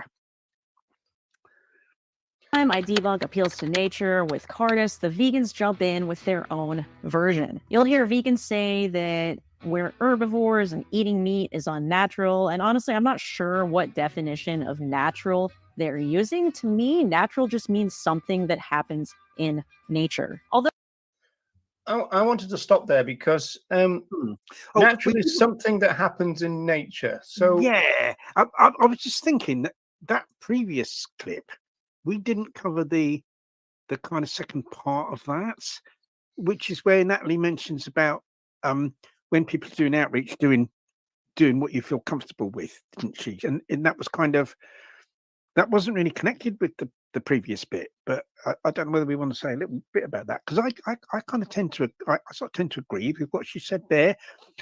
I kind of don't think aggression has any place in outreach, personally. She said about that if some people are naturally aggressive, so therefore be aggressive. Well, no, I tend not to agree with that. I don't think being aggressive helps in any way in outreach, to be quite honest. Well, wouldn't I mean, like the example was Joey. I mean, Joey's more forceful than aggressive, surely. No, I wouldn't. From what I've seen of Joey, I've seen many of Joey's videos, but I wouldn't class him as aggressive. He's kind of he's forthright. But no, that I wouldn't say he's aggressive. No. So if she thinks that's aggressive, then I wouldn't. Yeah, I mean, there's a lot of playing up to this thing about, oh, you know, Joey gets called the militant vegan and this kind of stuff, and you know, but then so do people stood around the street, you know, showing films on laptops, you know. So it's all a little bit relative, really. Yes, kind of course, but in general terms, yes, I think that because we need all sorts of different forms of outreach, because you know, different people are kind of, you know, more different forms of, you know, different people are affected by different things. You know, somebody might be more affected by video than by a leaflet, or it might be the other way around, or whatever. And because we need all different forms of outreach, yeah, I would agree that the type of outreach people should do really is what they feel most comfortable with and what suits them the best, because we need all sorts. Yeah, I tend to be, because I get lots of Earthling Ed comments. You know, how did you remain so calm? And I always say, well, what's the point of not? You know, I mean, like if you see yourself as, you know, let's think of a classroom. You know, you're the teacher and they're the subjects. What's the point of losing your temper? You don't educate anybody by doing that. No, exactly. And it's more like you're having a conversation with someone and you're kind of probing. You're more probing why they believe what they believe, and kind of, you know, gently pointing out like the flaws in that and the inconsistencies. Yeah, it's planting seeds and getting them to think, isn't it? You see, that's why I dislike this new form of activism, which a couple of people do, which is geared up to end up with you saying to them, "You're an animal abuser." You know, no, they're not going to become. Are they going to become vegan? But you see, I think a lot of that is done to play to the audience, because these videos are shared on social media, and it's to play to the audience, get lots of people watching, get all these vegans going, yeah, you defeated that. Well, they should. Well, in that case, they should be honest and say, "I don't really care about the person. I'm just trying to impress you, you know, my fellow vegans." But I mean, they would never say that. But I've got the feeling that it's a bit. If someone ends up not liking you, and because, you know, very few people who become vegan, you know, because of a conversation with the vegan decide to become vegan there and then. They'll think about it afterwards, and they'll decide to go vegan at a later stage. They'll consider, later what's been so said. their overriding impression can't be what an arsehole that was. Yeah, if they think you're an arsehole, they're going to think that he was an arsehole, and they're not going to think or consider anything you said. No, and if they were to report the conversation to the loved ones or friends, what do you think they're going to say? I've just been called an abuser, Yeah, well, they in turn are going to be less likely to consider veganism, aren't they? Well, So it just doesn't. It's not a setup that makes any educational sense to me. No, it doesn't. No, you can't. You can't do. Education can never be done aggressively. It's always got to be done in a friendly way. Otherwise, it's not going to work. Yeah. Deb says something interesting, because I used to. I'm not so bad now, but I used to be outraged every time I see these chuggers on the street. And these are the people who do get in your face, and they're trying to sign you up for something, and they really upset me, because the first time I ever met it was I was in Bangor in North Wales, walking towards Holland and Barrett, and this guy held out a leaflet, and so I took it off him, and he kept hold of it, and so it was a bit of a tug of war kind of thing, and then I let go of it and said, well, if you want it so much, mate, you can have it, kind of thing. But he was just trying to get in my face and kind of engage me, and I used to go up to them and say, you've really ruined it for us people on the street doing outreach, because people used to come up and to get your leaflet off you, to find out what you're all about and everything. This is kind of like the basis of democracy, a citizen giving information to a citizen. And now you've made everybody scared to come up to you, because I kind of think you're going to ask them for money. Yeah, you see, I kind of do wonder how much that. I was giving some leaflets out in the nearest town centre in the week, about Christmas, going vegan for Christmas, staying vegan, and all that after Christmas, and a lot of people took them. I mean, a real secret when you're doing that is wear a high-vis jacket, because people think you're somehow official, and that the kind of leaflets are more legitimate if you wear a high-vis jacket. It's a really clever ploy that I always do. I usually a clever ploy written on the back of it. Yeah, clever ploy. I mean, usually you're very often when I'm giving out the Christmas leaflets, I dress as Santa, but I didn't on this occasion. And loads of people took them, but I kind of think the ones that didn't take them, with some of them, was it because they thought I might be a chugger?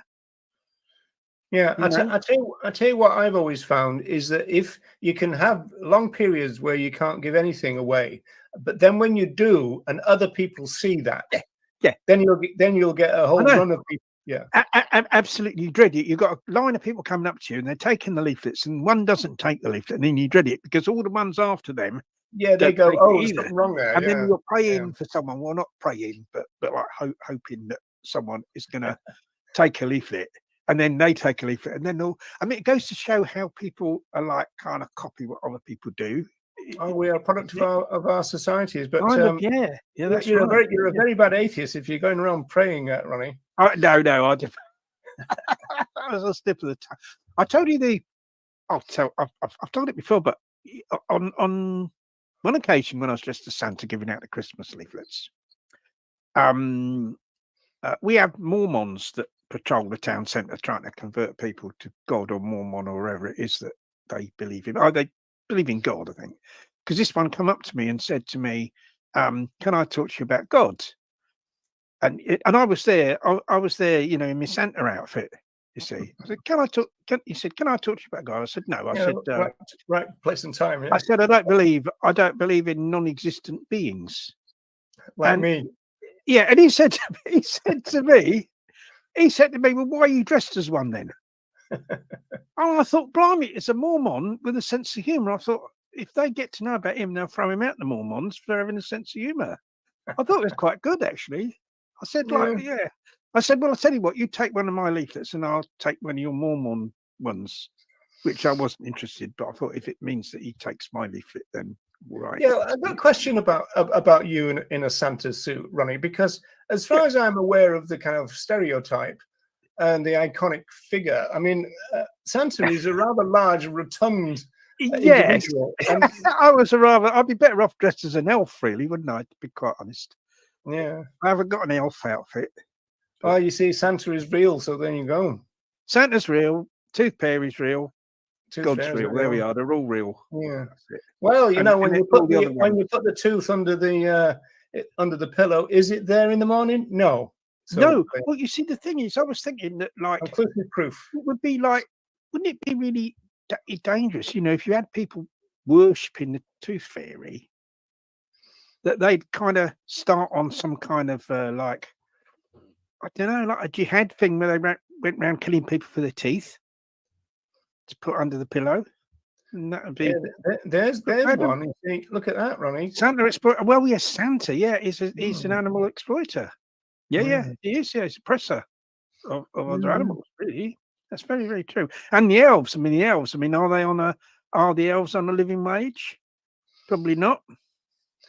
No, they're the ultimate proletariat, if you ask me. Exactly. Yeah. So he's an exploiter of both other beings in various forms, isn't he, Santa? No. Hmm. Yeah, so well, maybe I shouldn't dress as Santa.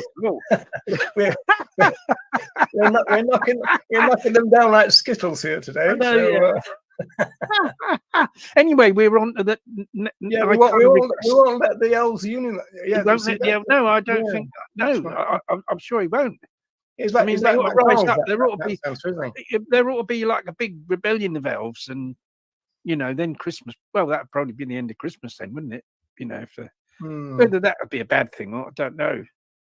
They work for the elf service, don't they? Right. Anyway. Yeah, so he comes with an elf warning, doesn't he, Santa? It does. Yeah, it does. Yeah. So going back then, going back to this, something that happens in nature is natural. Oh, yes. Well, I think this once again is more used when they bring it up. They'll say, "Oh, you know, we're meant to eat meat," and they point. And it's natural because we do. Well, like it's kind of, you know, we're carnivores, or it's, you know, it's natural for us to eat meat and look at. No, but they wouldn't need to go that far, Ronnie. They just go. It's natural because we do. Because anything that exists in nature is natural. Yeah, I mean, well, yes. I mean, and you get these tautological thing. You get the ones that point at the teeth, don't they? Oh, I've got these long teeth that are really not very long. No, but they don't need to make that argument either, Ronnie. They don't need to. All they've got to say, if you go by what Natalie said, is that well, I do it. I'm in nature, so it happens in nature. I do it because I do it because it's natural. But you see, once again, you're back to the. You know, back to the same. I mean, I'd say, well, what do you mean it's natural? You know, when you say something's natural, what do you mean by that? Well, because it's something that happens in nature. She said what something that happens in nature, but so you just believe in that makes Donald Trump natural, but you it also believe makes in doing that. You just believed in doing things that happen in nature. So, like, why have you got a mobile phone and why have you got a computer and why are you wearing those clothes? More than that, though, Ronnie, it means that domestic violence is natural. Well, yes, and also you know, if you say, oh, you know, like we eat meat, like you've got teeth like lions. Well, you know, a lion will kill the cubs of another male, don't they? If they get with a female that's got cubs from another male, then the male lion. Yeah, but what I'm saying, Ronnie, is that they don't even have to have a supplementary, an add-on to that, because they've already got the reason, which is, well, it's definitely natural because I do it. I'm in nature, so that makes it natural because something that happens in nature. So say okay, but the question isn't whether it's natural, is it? Is it right or wrong? That's what we need to be talking about, you know.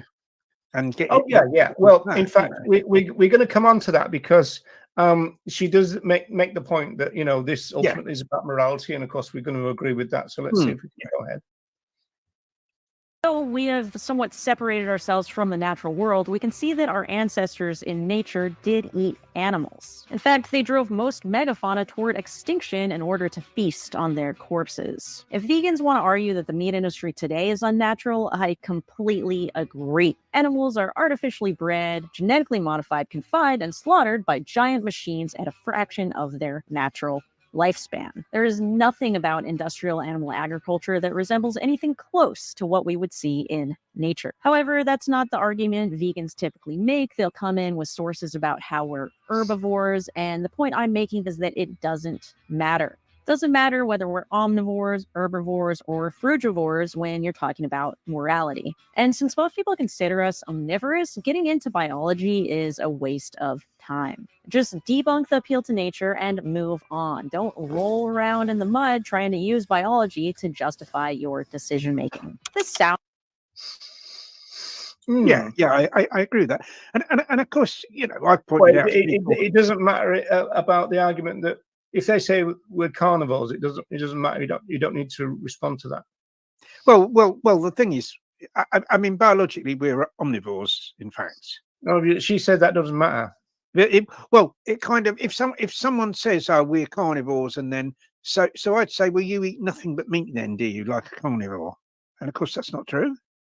You know, everyone eats some vegetables. Well, it's not entirely true of obligate carnivores either, but I get the point. Yeah, but they eat you know, they'll eat diet that's like obtained from the killing of other animals, pretty much, isn't it?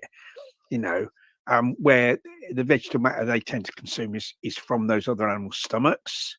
Stomachs, yeah, that's right. No, but so I'd say, second-hand so you vegetables. don't eat any vegetables then? Oh, yeah, do well then you're not a carnivore then, really, are you? You know, so what's that? And the thing about the teeth, I mean, look at the size of a gorilla's teeth. They're massive, aren't they? They live on the plant diet. So it's got nothing to do with the size of the teeth. Because you get people come and point at the teeth, don't they? I've had people point at the teeth and that's all they've done. They've not said anything, just pointed at the teeth. Well, we had somebody shout in Dublin, "I've got teeth." Well, come a bit closer and you might not have them for very much longer. I'd be very tempted to say. And somebody else shouted, I don't eat trees." I know, it's mad. Well, like someone shouted, we were doing a stall and it was in the foyer of Tesco, actually promoting the, you know, vegan friendly products they sold there. And a guy come out and he just shouted B12 and walked off. So that was his favourite band, wasn't it, from the 80s? He shouted UB40 or whatever. Yeah. You too. Perhaps he just went round shouting the names of vitamins randomly. Yeah. But, Vitamin K, that's a rare one. Okay, yes. let's do this. There's two more. So I've got a bit of a confession about this one.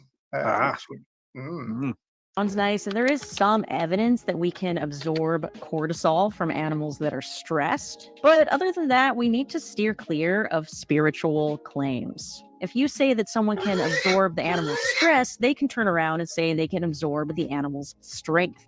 They can even say it's karma the cow was killed because they could be a reincarnated serial killer. I believe in that whole entire karma reincarnation, and like, what if that's some piece of shit serial killer that's reincarnated in a cow, and that's the way that he deserves to be, and like. Now, I want to just stop there because that's a bit weird to me. Because if you believe in reincarnation, the idea is that you get reincarnated in order to learn things, isn't it? Not to be oppressed. Well, yes. And if you want to be reincarnated as so-called higher being, then the last thing you want to do is you know, live on a diet that it involves killing other beings, isn't it? Because that's not going to help in your reincarnation process, is it? If you believe in that. Yeah, I just thought that was a bit weird, to be honest. We want to keep our arguments grounded in reality, and using these spiritual arguments makes vegans seem out of touch. Veganism already has a hippie, crunchy granola image. Right. Hippie, crunchy, vanilla image, Ronnie. Vanilla? I think that's what she said, but she definitely said hippie and crunchy. Hippie and crunchy? I don't know. Yeah. Hippies crunchy? They probably are. I think she meant grungy, didn't she? Grungy, probably hippie and grungy. Well, you see, I don't like it. To me, you know, veganism is a philosophy of animal liberation, right? That's what it's about. I don't like it when other things are associated with veganism that are nothing to do with veganism, and you get like you get stuff like, you know, you have people at vegan fairs selling stuff like, oh, you know, I've got this CD and it's all about the angels and that. And they think, well, what's that doing at a vegan fair? That is absolutely nothing whatsoever to do with veganism. And I think it's unfortunate that kind of all these kind of weird, strange beliefs have become associated with veganism because they're nothing to do with it. They're not connected, and somehow this kind of connection has been made that doesn't exist. She said crunch granola. Is that a joke, or is that what you actually thought? Or crunch. I think she said crunchy peanut butter, I think. So, Crunch granola. I think there is crunch granola, isn't it? But you know, I mean, in crunch granola, I think crunch granola is probably all right. You know. Yeah, I think I've got some in Yeah. I've had it before. But you see what I mean? That like it's kind of, it isn't anything to do. It's really a very, very simple and straightforward thing. It's that you know, animals should, you know, other animals should not be oppressed by, you know, by in fact, you know, that there should be no, you know, no sentient being should be oppressed by another or exploited by another. You know, that's really what kind of, in its broad sense, veganism about, isn't it? It's not about, you know, and why are these all these weird and wonderful things being associated with veganism when it isn't about any of that? What's that oil that Aspie is peddling? DB thing, or I don't know what it is. Oh, there's a thing that comes from cannabis, isn't it? That's meant to have like, but I think that's it's nothing to do with, expensive, isn't it? Yeah, it's nothing to do with veganism. It's nothing to do with vegans. Yeah, it might be a product suitable for vegans. It doesn't contain animal products, but it's not anything to do with like the philosophy of it. Yeah, you know, and like kind of we've got like, oh, I mean, it can be like really depressing looking on Facebook about all the weird things that some vegans believe. And I think, well, that's nothing to do with veganism. What, you know, what's going on? You know, and which is why I tend not to look on Facebook very much, apart from just posting stuff on there and getting off. You know. Yeah. Well, yeah. Actually, some of the founders said some pretty kind of spiritual things, if we're honest about it. But it was the letters pages of the vegan, which was kind of, as it were, worse. Now, so this is Beavis and Butthead, isn't it? Here in the picture. Yeah, it kind of looks like it. And they've got I'm RPAT. So that's bound to be rude, isn't it? I don't know what that's supposed to be, but it's bound to be rude. Anyway, let's continue, because I think I'm going to stop it any second now. Yeah. And playing into that harms our message. It's also too focused on the human. You're saying harming animals is wrong because it harms the human? Really? That's not why we fight for animal rights. We fight against animal abuse because it harms. Right, I wanted to stop there because I got tripped up by the language here. She kind of goes, this has got nothing to do with animal rights. We fight against animal abuse because, and I was thinking, well, there you go. This is the modern day thing where you immediately switch from animal rights into animal welfare by switching the language.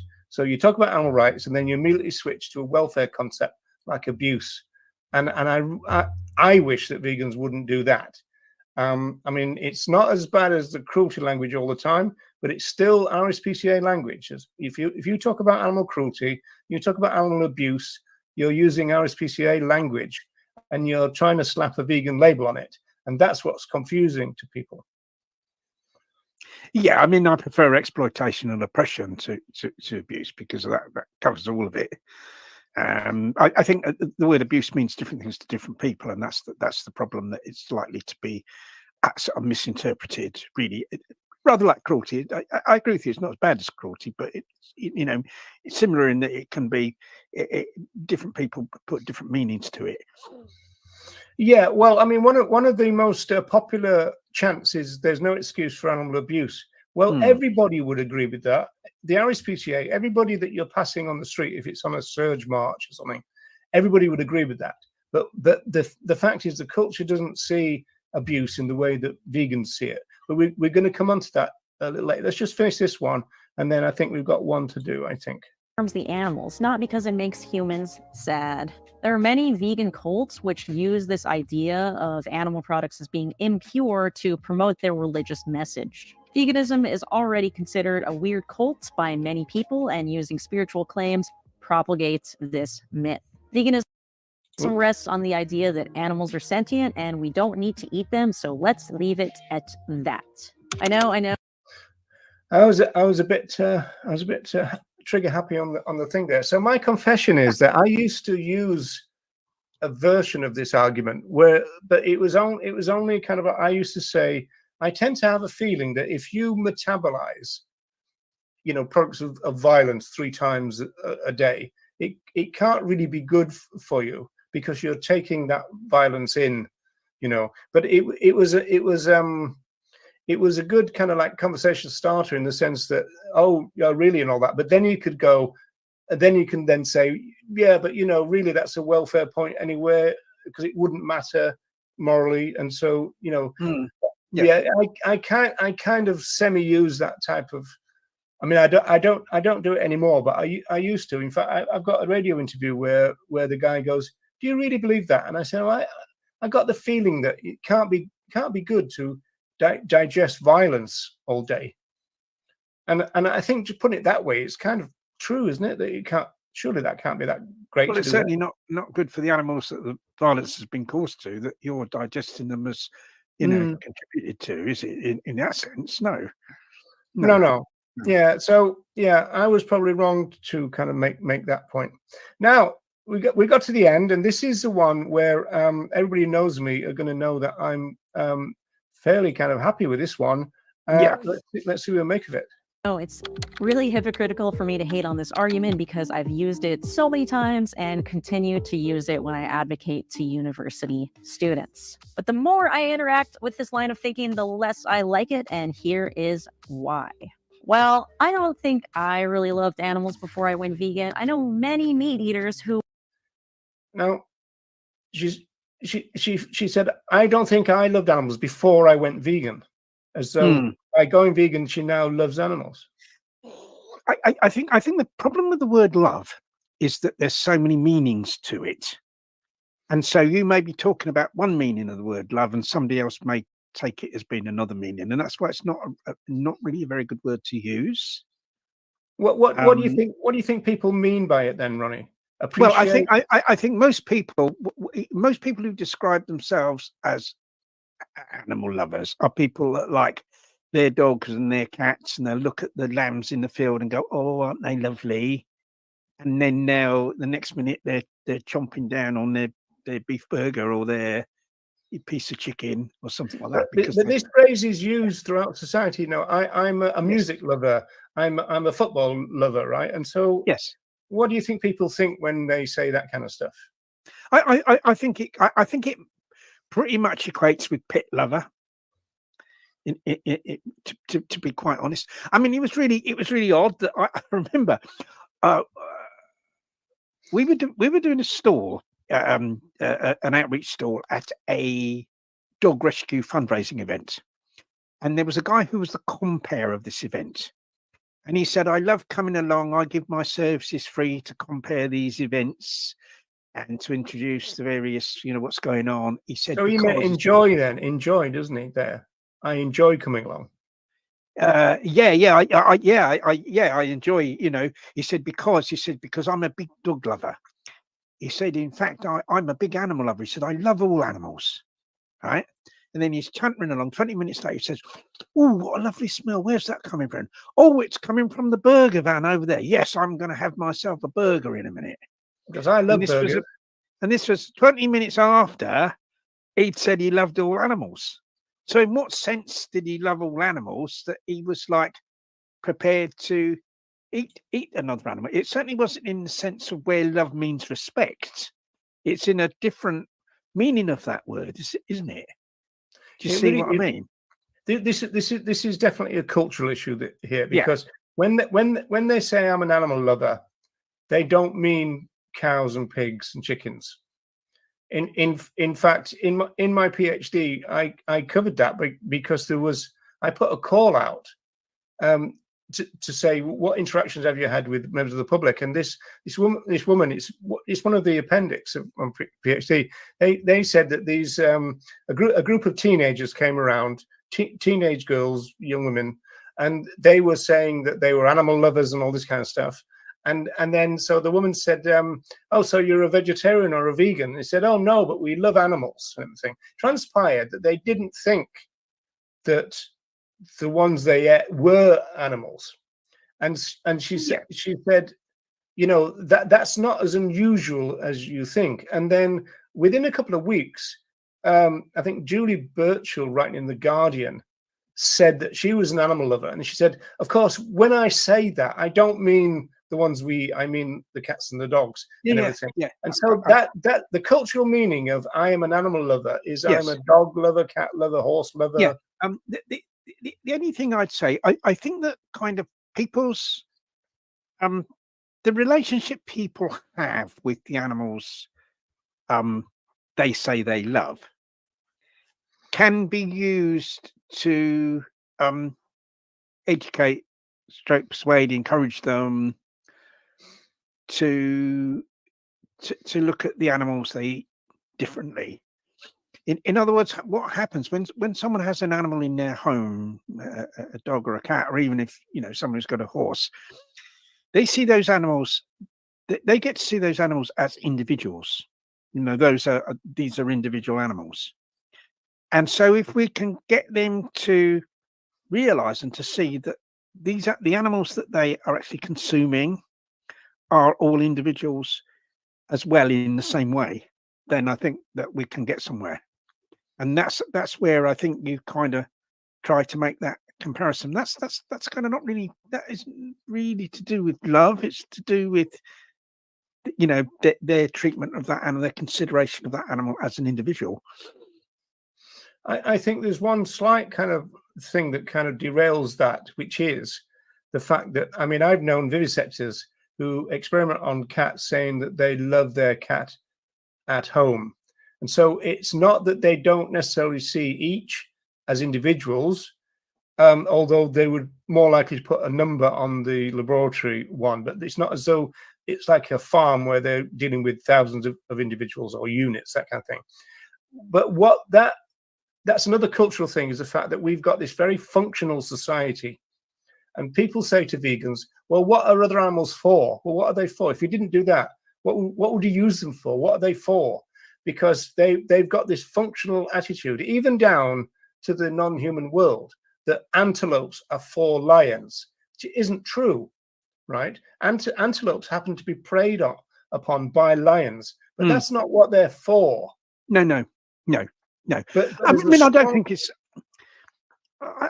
something that works with everyone. I think if someone is, I mean, most people couldn't be a vivisector, although they'd be quite happy probably to pay a vivisector to kind of provide the products of vivisection. And so it's not something that would work with everyone, but I think it is a kind of way of getting people to see that, what do you consider the difference to be between, the dog you've got at home that you care so much about and the animal you eat? How do you see them differently as individuals? And that you're kind of asking people those questions. I think it's true. I think that's one element of it. I think it can be derailed by the kind of functional thing. But Reagan said that. He said, I came to the realization that if you were to think, if I knew you, I wouldn't eat you. And it's as simple as that, he said. If I knew you, I wouldn't eat you. Yeah.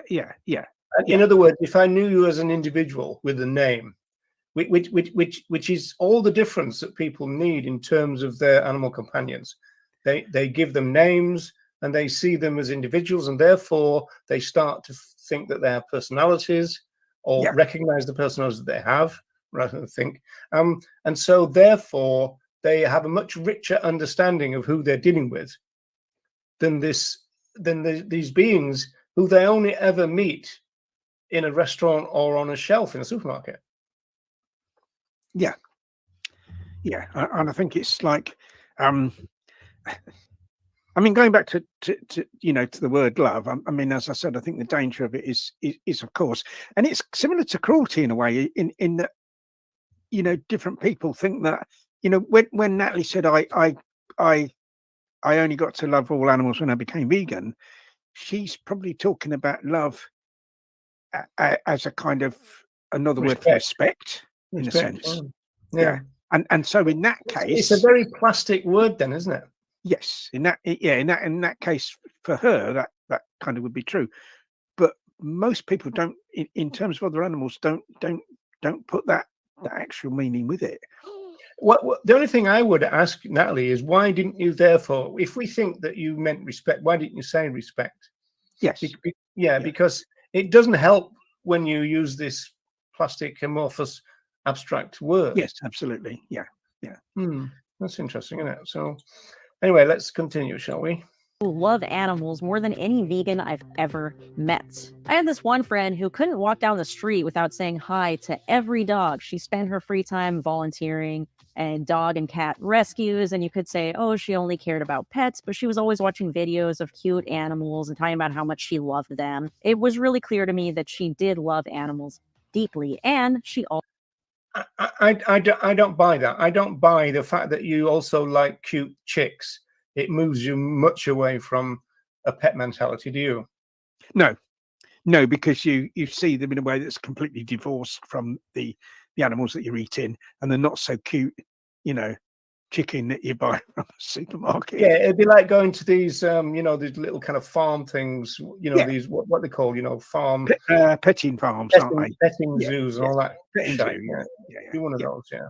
Yeah, that's right. Yeah. also ate meat. The reason she ate meat was because she liked the taste and she was so disconnected from the process and didn't even really think about how it had come from a living, breathing animal. I also dislike this argument because of other arguments I've disliked in this video. It focuses too much on the meat eaters and not on the animals. Being vegan has nothing to do with loving animals. It has to do with justice. I know plenty of vegans who don't love animals, but they still don't think they should be tortured for a sandwich. We need to point out to meat eaters that animals deserve rights, whether they care about them or not. Chickens don't deserve rights because some people might love them. They deserve rights because they're conscious and cognitive. Right, she said that 3 times. So I'm bound to stop that. Animals deserve rights. So that's not an animal rights understanding. No, the animal rights understanding is they have rights, and that brings back to this concept of respect. They have rights which are disrespected, not that they don't have them. Yes, absolutely. That's right. Yeah, they have rights already.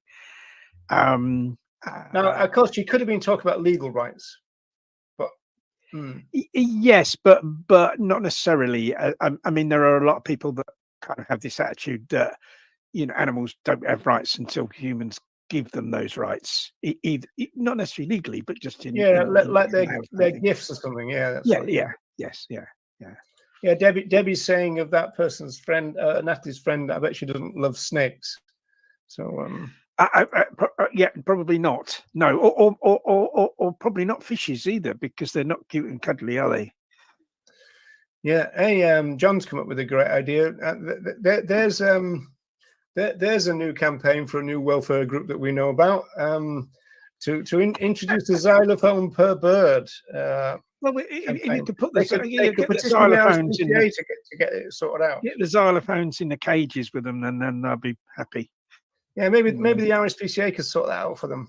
Well, you never know. That could be a new campaign. Individuals who have a vested interest in not being tortured. Whether meat eaters love them or not is irrelevant. I also think it's unfair to tell someone how they feel. If there's one thing we can't argue against, it's another person's feelings. A couple months ago, a vegan asked me if this argument is just an ad hominem, and I kind of think that it is. As vegans, we hate ad hominems. I hate when someone tells me they can eat meat because I have a cell phone. So we shouldn't be using ad hominems if we don't want them to be used. All this being said, I do know a few people who went vegan because someone told them that they can't love animals and eat them too. So this is another case of an argument that I personally don't find logical, but appears to be effective. I hope this video didn't piss too many people off, and if it did, let me know why in the comments. Right, we're finished. So yeah, I mean, I know people who've become vegan where they kind of started off in a sort of rescue, maybe dog and cat rescue and stuff, and kind of through that, kind of met vegans and became vegan that way.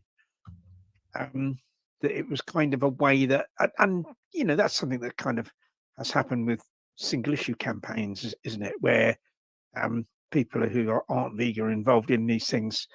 Like one very famous one was a live export campaign, wasn't it? Where people would go to protest against animals being exported from the UK to Europe with their ham and sandwiches, standing there with a placard eating a ham sandwich. Yeah. But because vegans were involved in that campaign and those people rubbed shoulders with vegans, it kind of, a lot of people went vegan because of being involved in that. So it kind of can happen that way. People can go from just caring about us, certain animals to kind of respecting all of it. That all of them. That kind of can happen. It can be a kind of gateway to that. Yeah, well, I think the argument there is that there's loads of gateways. There's loads of people. I mean, Danny talks about this, Grumpy Vegan Grandad. A lot of people come in for the health thing, but so long as they kind of, at some point meet the ethical argument, that's the crucial thing. And, Yes. and the evidence seems to be that the earlier the better, and also in a kind of form that they can understand, I suppose, and then just something that they can further explore. So this is kind of like movement reflexivity, that people come in and then they get a wider vision of what, which is why it's frustrating for me that a lot of relatively new vegans don't like the wider vision of veganism that there is. They actually like it to be limited, which is this kind of stay in your lane type argument. I kind of think it's kind of similar with those people. Is what you're kind of doing in a sense in outreach is you can take a view that someone already holds and kind of show them or explain to them of why that view is inconsistent with them not being vegan. And it's kind of a bit the same with these vegans that have a very limited view of what veganism. You can kind of show them how their view of what veganism actually is that they currently hold is inconsistent with the broader view of veganism. So it's a similar. You're kind of doing a type of, I call it inreach.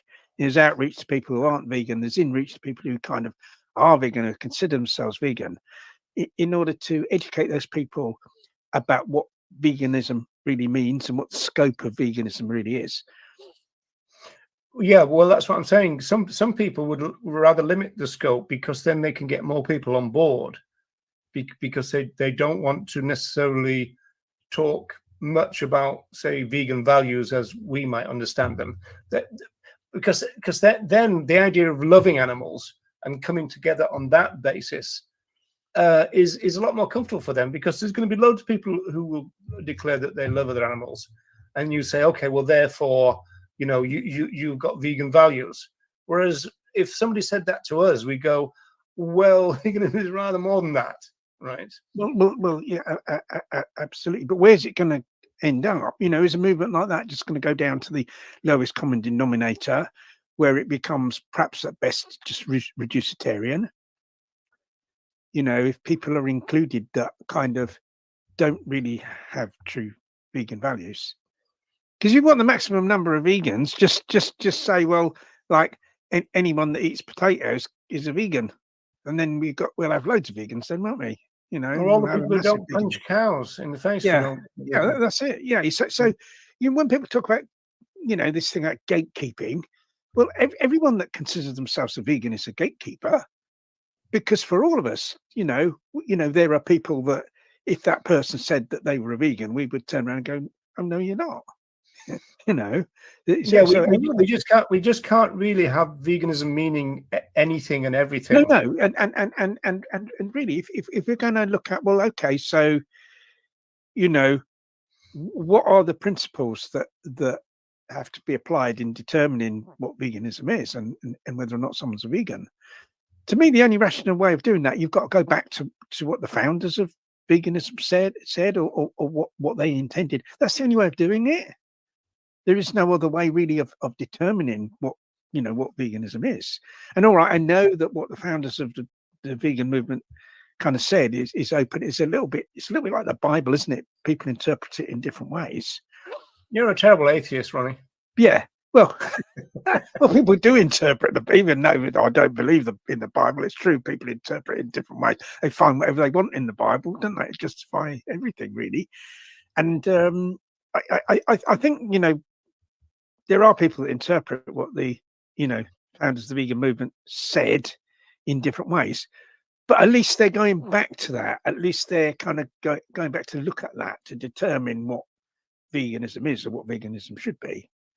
Yeah, Because well, it's the only way my of doing it. caveat to that is Yeah. that people shouldn't be afraid of what the founders said, but also No. they shouldn't think that all of this is set in stone, because things move on, and that's one of the characteristics of a social movement. It moves, and so yeah, I think the language that that was used back in the day, you know, like in the kind of 40s and 50s,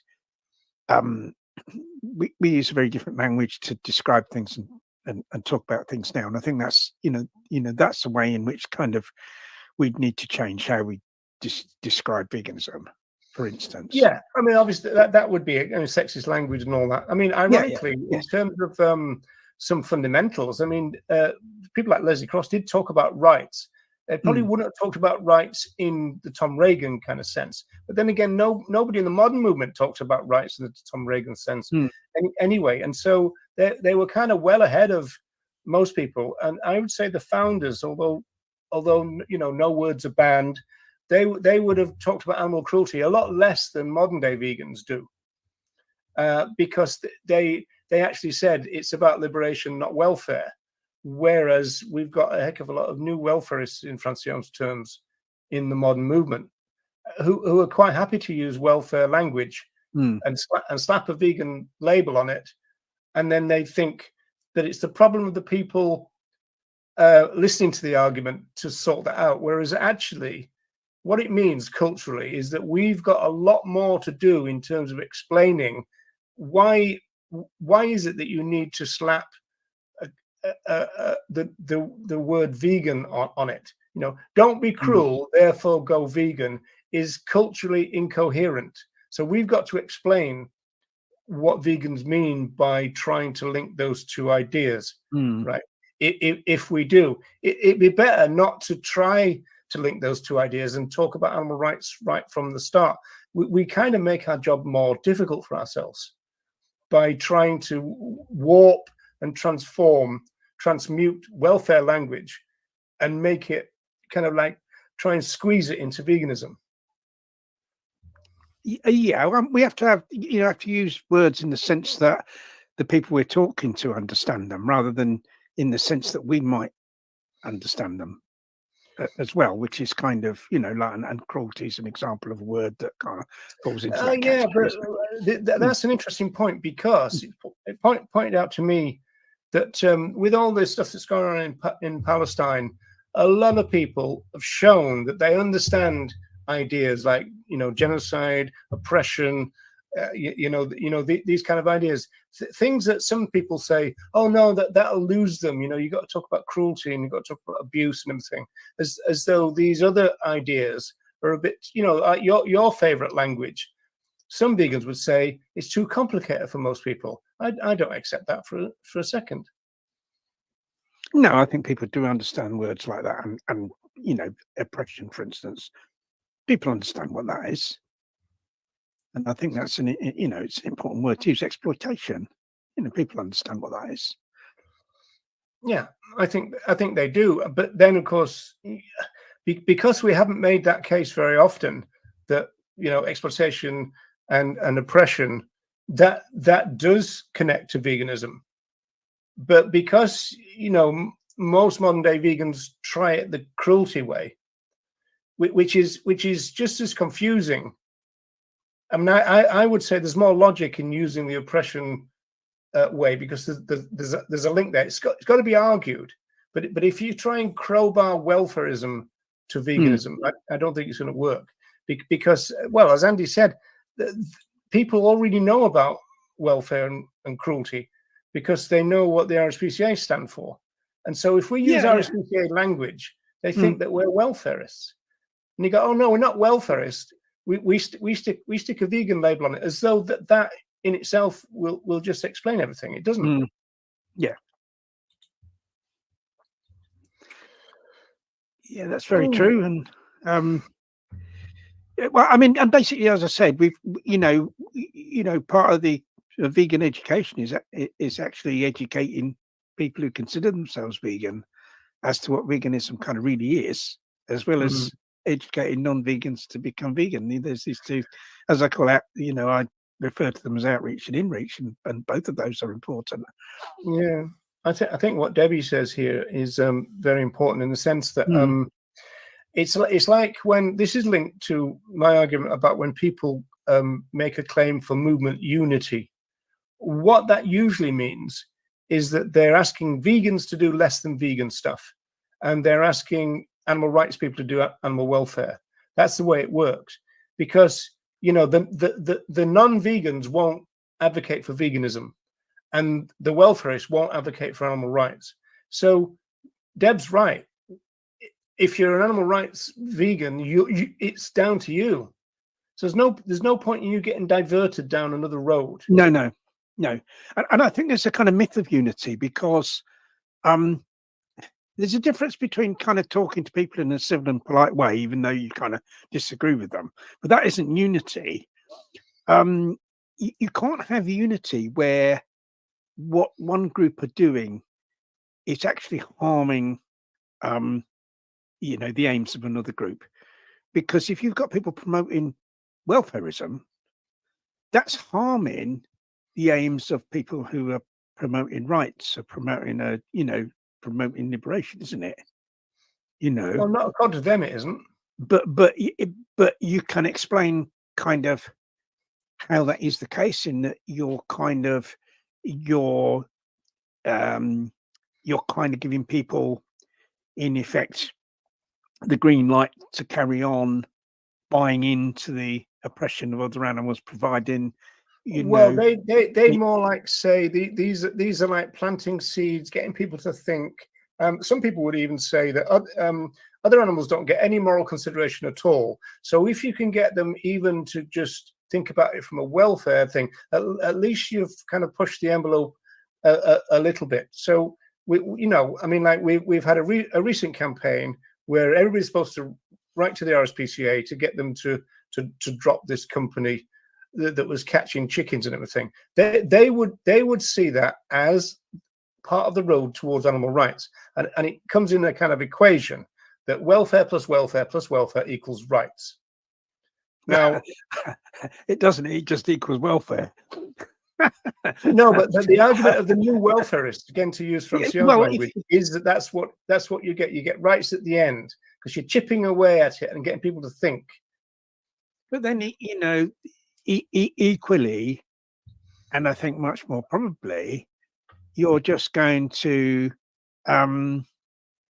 encourage people to carry on buying into the exploitation of other animals, because they're led to believe that the condition of those animals under exploitation is somehow improved. Yeah, like this campaign, because they've fired this chicken catching firm. People are going to assume that they've got a gentler one now or something. Well, yes, they will, and in fact, it makes no difference whatsoever to the oppression and exploitation of chickens or hens. Wasn't egg laying hens? I think in this case, the only thing that's going to make a difference to that is people stop consuming animal products.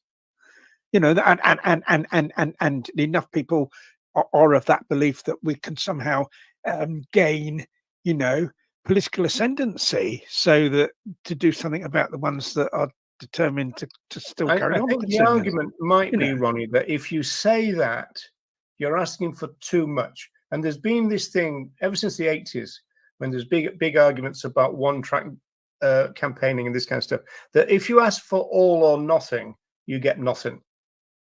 That's what they'd say there. Well, what you're doing, you're asking for all, and what happens? You either get all, or you get somewhere on the way to all, don't you? Because what happens is you kind of get welfare, even though you're kind of not asking for welfare and you don't want welfare, because what will happen is the industries of animal oppression will be concerned that they're going to be boycotted, and so they'll say, "What can we do about this?" So, we bring in these welfare measures in the hope that people won't think we're so bad, and we'll continue buying our products. So you kind of get welfare, even though you don't. That's not what you asked for, and that's not what you want. That happens anyway. So you don't have to specifically ask for it, and so you're not watering down your message. You can't get rights through the industry because they can't deliver rights in the same way as at the moment politics can't deliver rights, but it can deliver some little bans here and there or welfare reforms here and there. But I mean, if you're talking animal rights, you're talking way beyond the capability of politicians. Yeah, but we kind of have to we sort of have to say it as it is, and I think people have got to stop being frightened of ordinary people hearing it as it is, because unless you say it as it is, people are never going to see it as it is. It's a bit like the emperor's got no clothes type of scenarios. Everyone was frightened to say that this emperor had no clothes until a little boy said it or something. You know the story. There's this, I don't know, there's a proverb or whatever, and it's the same. We have to talk about why speciesism is wrong. We have to talk about human supremacism and why that's wrong. We have to use that kind of language. Otherwise, people are never going to get there. People are never going to understand. People are never going to see it. But you're kind of expecting people to guess these things. The weird thing is, this was said in November 1944 by Donald Watson. Is you've got to ripen them up to your ideas. They're not just going to magically arrive at the same understanding as you. Unless you say it, how are people? And like if we look at situations of the oppression of humans by other humans, like the slave trade and slavery. What will we think of people say? Oh, don't let's not talk about abolishing slavery. Let's just talk about improving the conditions of slaves. Let's talk about like giving them, longer chains or giving them like the occasional little walk around deck or something like that. Let's go for that. What would we think about? What would we think about that now? Well, there are competing claims about that there were kind of slave welfarists and slave abolitionists.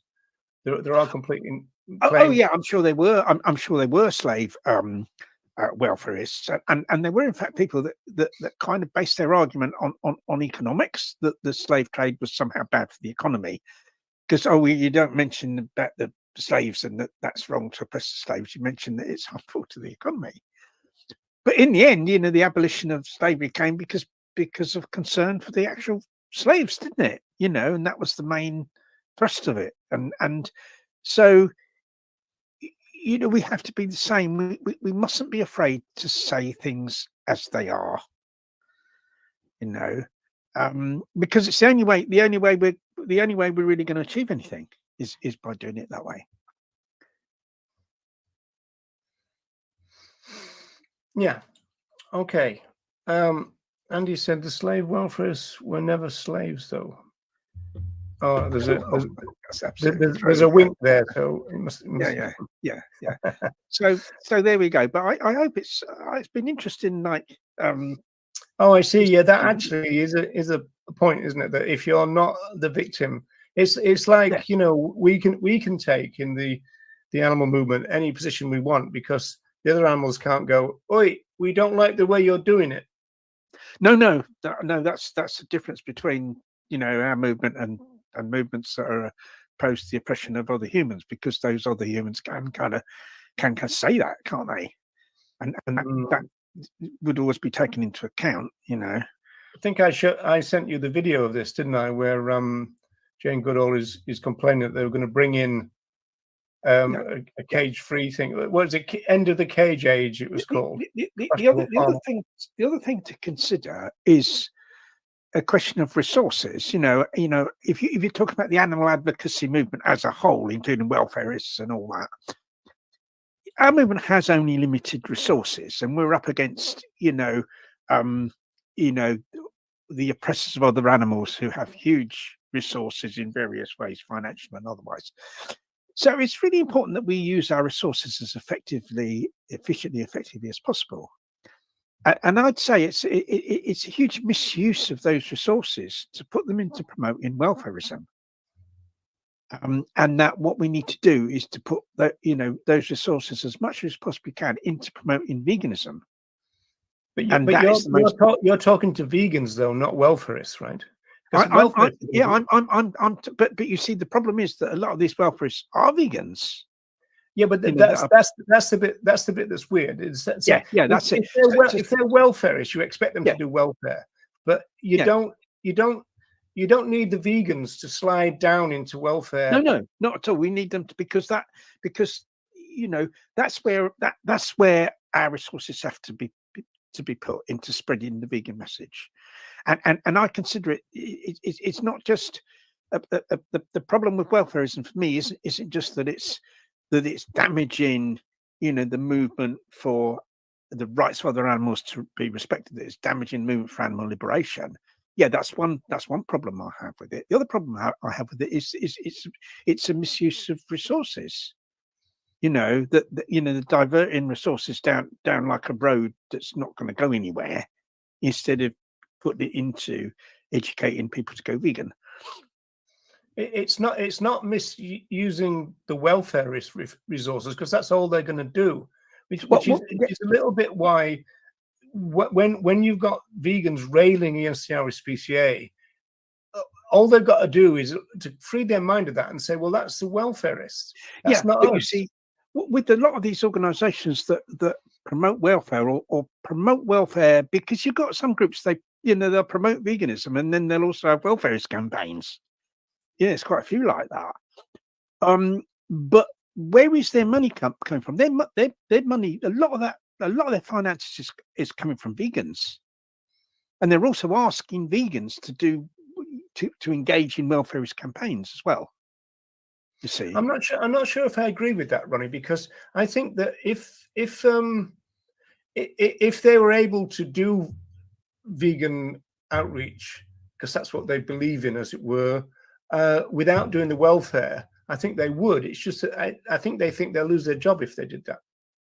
Well, I think, I mean, the financial aspect, I think, does come into it. That if you can have these kind of are able to proclaim victories, that kind of really aren't really victories, but you can make them out to be victories. Like, we stopped this supermarket getting eggs from this place, and of course they're going to get the eggs from somewhere else. It's going to make no difference, but like, we've actually stopped them getting the eggs from this place. We stopped them getting the pork from this place. That's what a brilliant victory. And so we've won a great victory. Send us loads of money, and it's kind of that, and it's kind of playing into a problem that humans have in general, which is this kind of short-termism, and kind of where humans have difficulty thinking at any kind of distance, and they see this immediately in front of them. Oh, there's been this victory. Yeah, but we've also talked about it in terms of psychological need, haven't we, Ronnie? Yes, but we have to overcome that. We have to overcome that and kind of find ways of the more everyone that becomes vegan is a victory, isn't it? Yeah, I've always argued that would be one way of, if you need victories, then why not try and get those victories? But I don't think it's the same as like a factory with a closed sign on it for them. I think it's a bit too abstract, I think, for them. Yeah, but we kind of have to have to use our resources much more effectively. We're up against these organizations with far greater resources certainly in terms of financial than we've got, and so we have to be much more efficient in how we operate. And yeah, I mean, it's remarkable, really. You've got all these groups that would claim to be animal rights groups, would claim to be vegan based, would claim that all their staff are vegans, but they're always in the business of slicing up the cake and giving some of it to welfare, and that's got to be for money reasons. Well, yes, because it's easier to win. Because in the field of welfare, it's much easier to win these so-called victories. When you analyse them, they aren't really victories at all. But because basically, what happened is you're pushing the problem around, rather than Yeah, but solving. you wouldn't need to do that if your support base was vegan. So it implies that the support base isn't vegan. No, So I mean, sadly, I think that like kind of probably most of the support. Yeah, I mean, I think a lot of the support base is vegan because I think there's so much confusion amongst vegans over these things that vegans will think, brilliant, isn't it brilliant that then this supermarket's no longer doesn't make sense though, Ronnie. If you've got all your money coming in from vegans, yeah, and then you then start to do non-vegan things or less than vegan things, the vegans would presumably complain about it. But there's no, also but they don't. No, they don't. No, that's the thing. Don't, because there's this big confusion, and I think that there's this kind of mindset that then if something's for the animals, so to speak, then it's a good thing, and then it's great, and that we should support it. yeah, but there's nothing better for the animals than veganism. Yeah, but they kind of but people, vegans, a lot of vegans don't tend to. They're kind of for some reason they don't think this that way, and I think this is another area where vegans need to be educated. Really, because I think they just tend to think, yeah, they're personally vegan. But like we've kind of always had this, haven't we? Because, way back in the day, you had like, if you go back to the 70s, 80s, 90s, before vegan outreach really began in any real way at all, we were all involved with single issue campaigns, weren't we? We were vegans and, personally vegan and believed in it all. But when we went out campaigning, it was single issues. It wasn't. Don't remind me of those days, Ronnie. You're upsetting me now. And it's kind of it's a similar thing, and that's kind of continued, into today, where someone thinks that's for the animals, that's great, I'm going to support it, right? And people don't really think, well, hang on a minute, are all these things that are for the animals, are they actually equal? Yeah, but the point is, Ronnie, the very same people you're saying would say that would also say, or certainly agree, that we've got much less funds than the industries that we're fighting against. Yes. And absolutely. Well, we've got much less funds. What we have got, or what we potentially have got, are the numbers. And kind of this is another kind of huge problem within the vegan community, that is the massive number of vegans that aren't actively going out there and promoting veganism. Because if they did, we'd have overwhelming numbers of advocates for veganism, and despite the fact that the other side's got a lot more resources in terms of money, our numbers would overcome that in terms of the information we can spread. If you locate our numbers, where are they going to be? In the grassroots, or are they going to be members of the national groups? They're going to be in the national groups. Well, I think in terms of people who are vegan, I think they're just kind of ordinary folks who are vegan. I think some of them might be members of those organisations, but these particular organisations are actually run by only small numbers of people. Others may be members or supporters of them.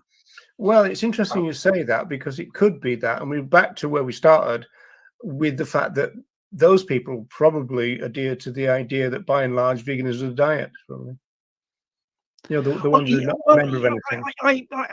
I think some do and some don't, and once again, it's a case for education within the vegan community. Where someone thinks that veganism is only a diet. It's kind of up to us to educate them about what veganism really is. The frustrating thing then is that if the big voices are saying diet and we're saying it's not a diet, that's the problem there. The big voices are louder. Yeah, I mean, it's a problem, but what do we do? All we can do is carry on doing what we're doing, isn't it? And that's the same with outreach. All we can do is, it is tragic that so few I find it tragic that so few other vegans are involved in outreach, but that's not going to stop me doing outreach. And the fact that there are very loud voices proclaiming veganism to be less than what it is, isn't going to stop me, trying to, educate people as to what it actually really is. And that's all we can do. All we can do is just keep going with that. Well, we're coming up to 2 hours, but to bring it round full circle, I think the answer to this is what are veganuary. They're kind of like coordinated, aren't they? Well, I think what veganuary are doing is basically it's kind of very internet based campaign, and they've got loads of resources on their website, and plus they send out people, send meal plans out to people, and they do different things like that. So that's what they do. Veganuary is very internet based. And have they still got mentors and all that? I think they've got all of that, yeah. And I think what you're doing with the leaflets is just putting people in front of them in touch with veganuary. Yeah. So are the mentors paid then? I honestly don't really know, to be quite honest. How many people they pay and how many people are volunteers in the whole setup. But you see, that's the thing is that if those leaflets weren't distributed, then there's loads of people there that wouldn't necessarily know about veganuary. They're not necessarily going to find out about veganury. They're not. Yeah, so it'd be in their interest to give them to you, then, wouldn't it? If they presumably they can't afford that. I just think that, you see, their focus has always been very much an online focus. I mean, it's very much the way that. Yeah, but Ronnie, you've got to get people in front of them. That's what the leaflets are for. Yeah, but yeah, that's what the leaflets are for. But I think what veganuary kind of hope in, because they don't really promote the leaflets, you see, and I think that's a problem. I asked them about the leaflets. I mean, we've had artwork from them before and stuff like that, so I knew they had them, but you wouldn't know they had them. You wouldn't, by going on the website, you wouldn't know that there's the artwork for leaflets available at all. And I think it's media coverage that gets because I think they're very focused on online media stuff, and all that kind of stuff. It's always been an online. Yeah, I mean, it could be fair. I mean, they might just say, well, leaflets don't work. What you need is to get on Good Morning Britain or whatever, right? That's what. Well, the thing is, they obviously do think leaflets work because they've taken the trouble to produce the artwork. Yeah, but it's not a major plank of it, is it? It's not it's not a major plank in terms of kind of like what they're into. Well, if you're saying they're not even promoting them, I mean, they're obviously not that bothered about them either, are they? No, because I think their focus is very much on online stuff. But then you get that you get that in other areas of the movement as well, don't you? Where people operate exclusively online, and they try to spread the vegan message online, and they don't really operate very much in the outside world at all. There's quite a lot of people like that, and they obviously think that, like, whether it's because they don't think operating in the outside world does any good. I think it's probably not that. I think it's probably that just being online is what they're into, and maybe that's what veganuary's attitude is. I mean, they're very pleased that people are getting the leaflets done. One thing I was disappointed with was there was a woman in Brazil wanted some leaflets, and she said, if you send me the leaflet that's in English, I'll translate it into Portuguese. And I thought, well, hang on a minute, I'll ask Veganuary if they've got any leaflets in Portuguese. And they haven't.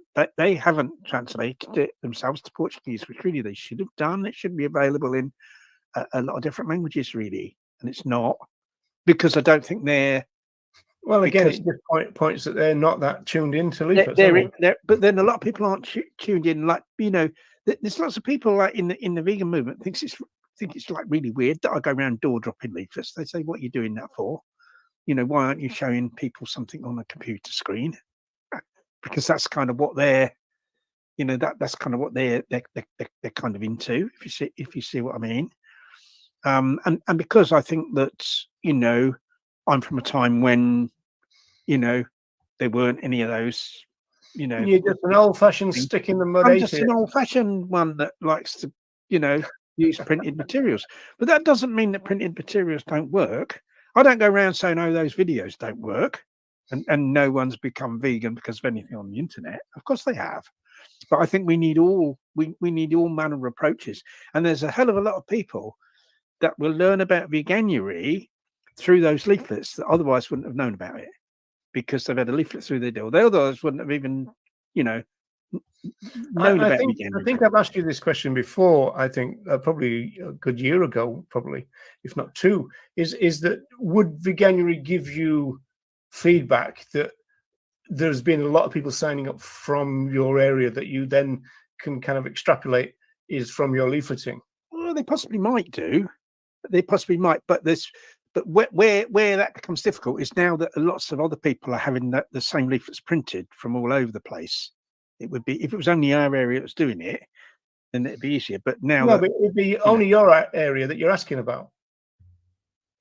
Yeah, you could. Yeah, you could. Yes, you could find. You'd find out from our area. You wouldn't necessarily know about other. Although we do other things. See, we do online advertising for veganuary as well. We've just done an advert for Christmas, actually, getting people to go vegan at Christmas. In a local paper? No, on social media. No, right. Okay. You can place adverts. You can.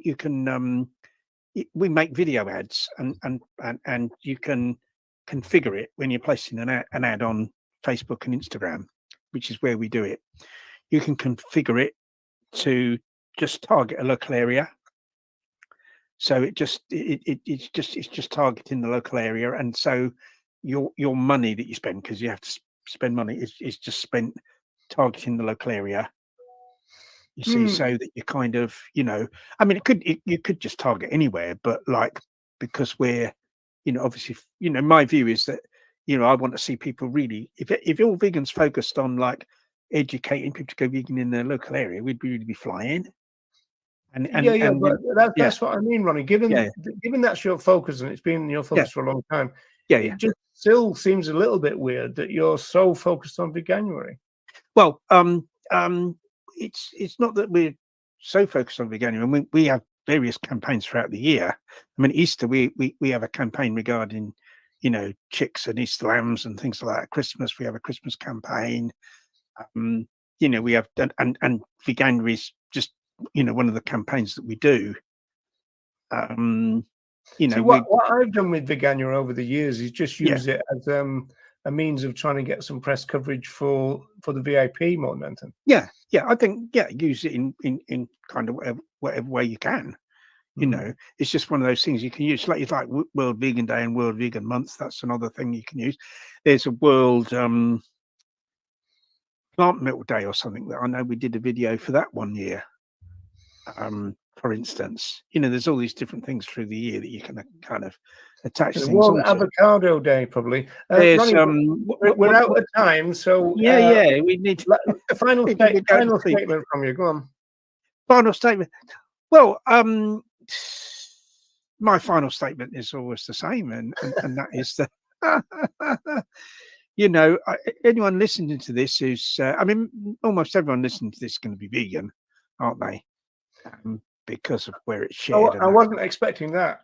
Yeah, and I'd say that it's really important that we spread the vegan message. And if you're not involved in outreach, then do get involved in outreach and in spreading the message in your local area. Try to encourage other local vegans to do the same, because ultimately that's the I think the most important way forward. And if you want to hear that message again, people, you can watch any Still Alive in the archives. We'll watch any video I've ever done. I don't know why I do lots of different. I just do the same one and just keep playing it over and over again. Repost it. But I think an important message really can't be said too much. Well, important messages are said. Yeah. Right. Okay. And I don't know whether we're. I think we may well be back next week. What do you reckon? Well, people need to we'll see. It depends if there's been any news, I suppose, because it'll be our news one, won't it? So yes, I mean there kind of has been something really big and very controversial that's been announced today, and that is Animal Rising's latest campaign that's caused really quite a stir. I think they had a meeting about what was the best way they could piss off the animal rights movement, and then decided to do that. Oh, right. Well, that's complete news to me. So, yeah. All Although right. we Well, may talk about that. we're probably going to be doing that then, because it sounds really interesting. Yeah, and anyone that's kind of seen the latest news Yeah, from animal I rights, can't wait. Well, maybe we can do a special show tomorrow and do it that way. So, yeah. Okay, people, thanks ever so much for sticking with us. Sorry it's been 2 hours, but thanks again for sticking. And we shall probably see you next week then, with the sound of it. And we shall see you next week, providing, Ronnie, we are still alive.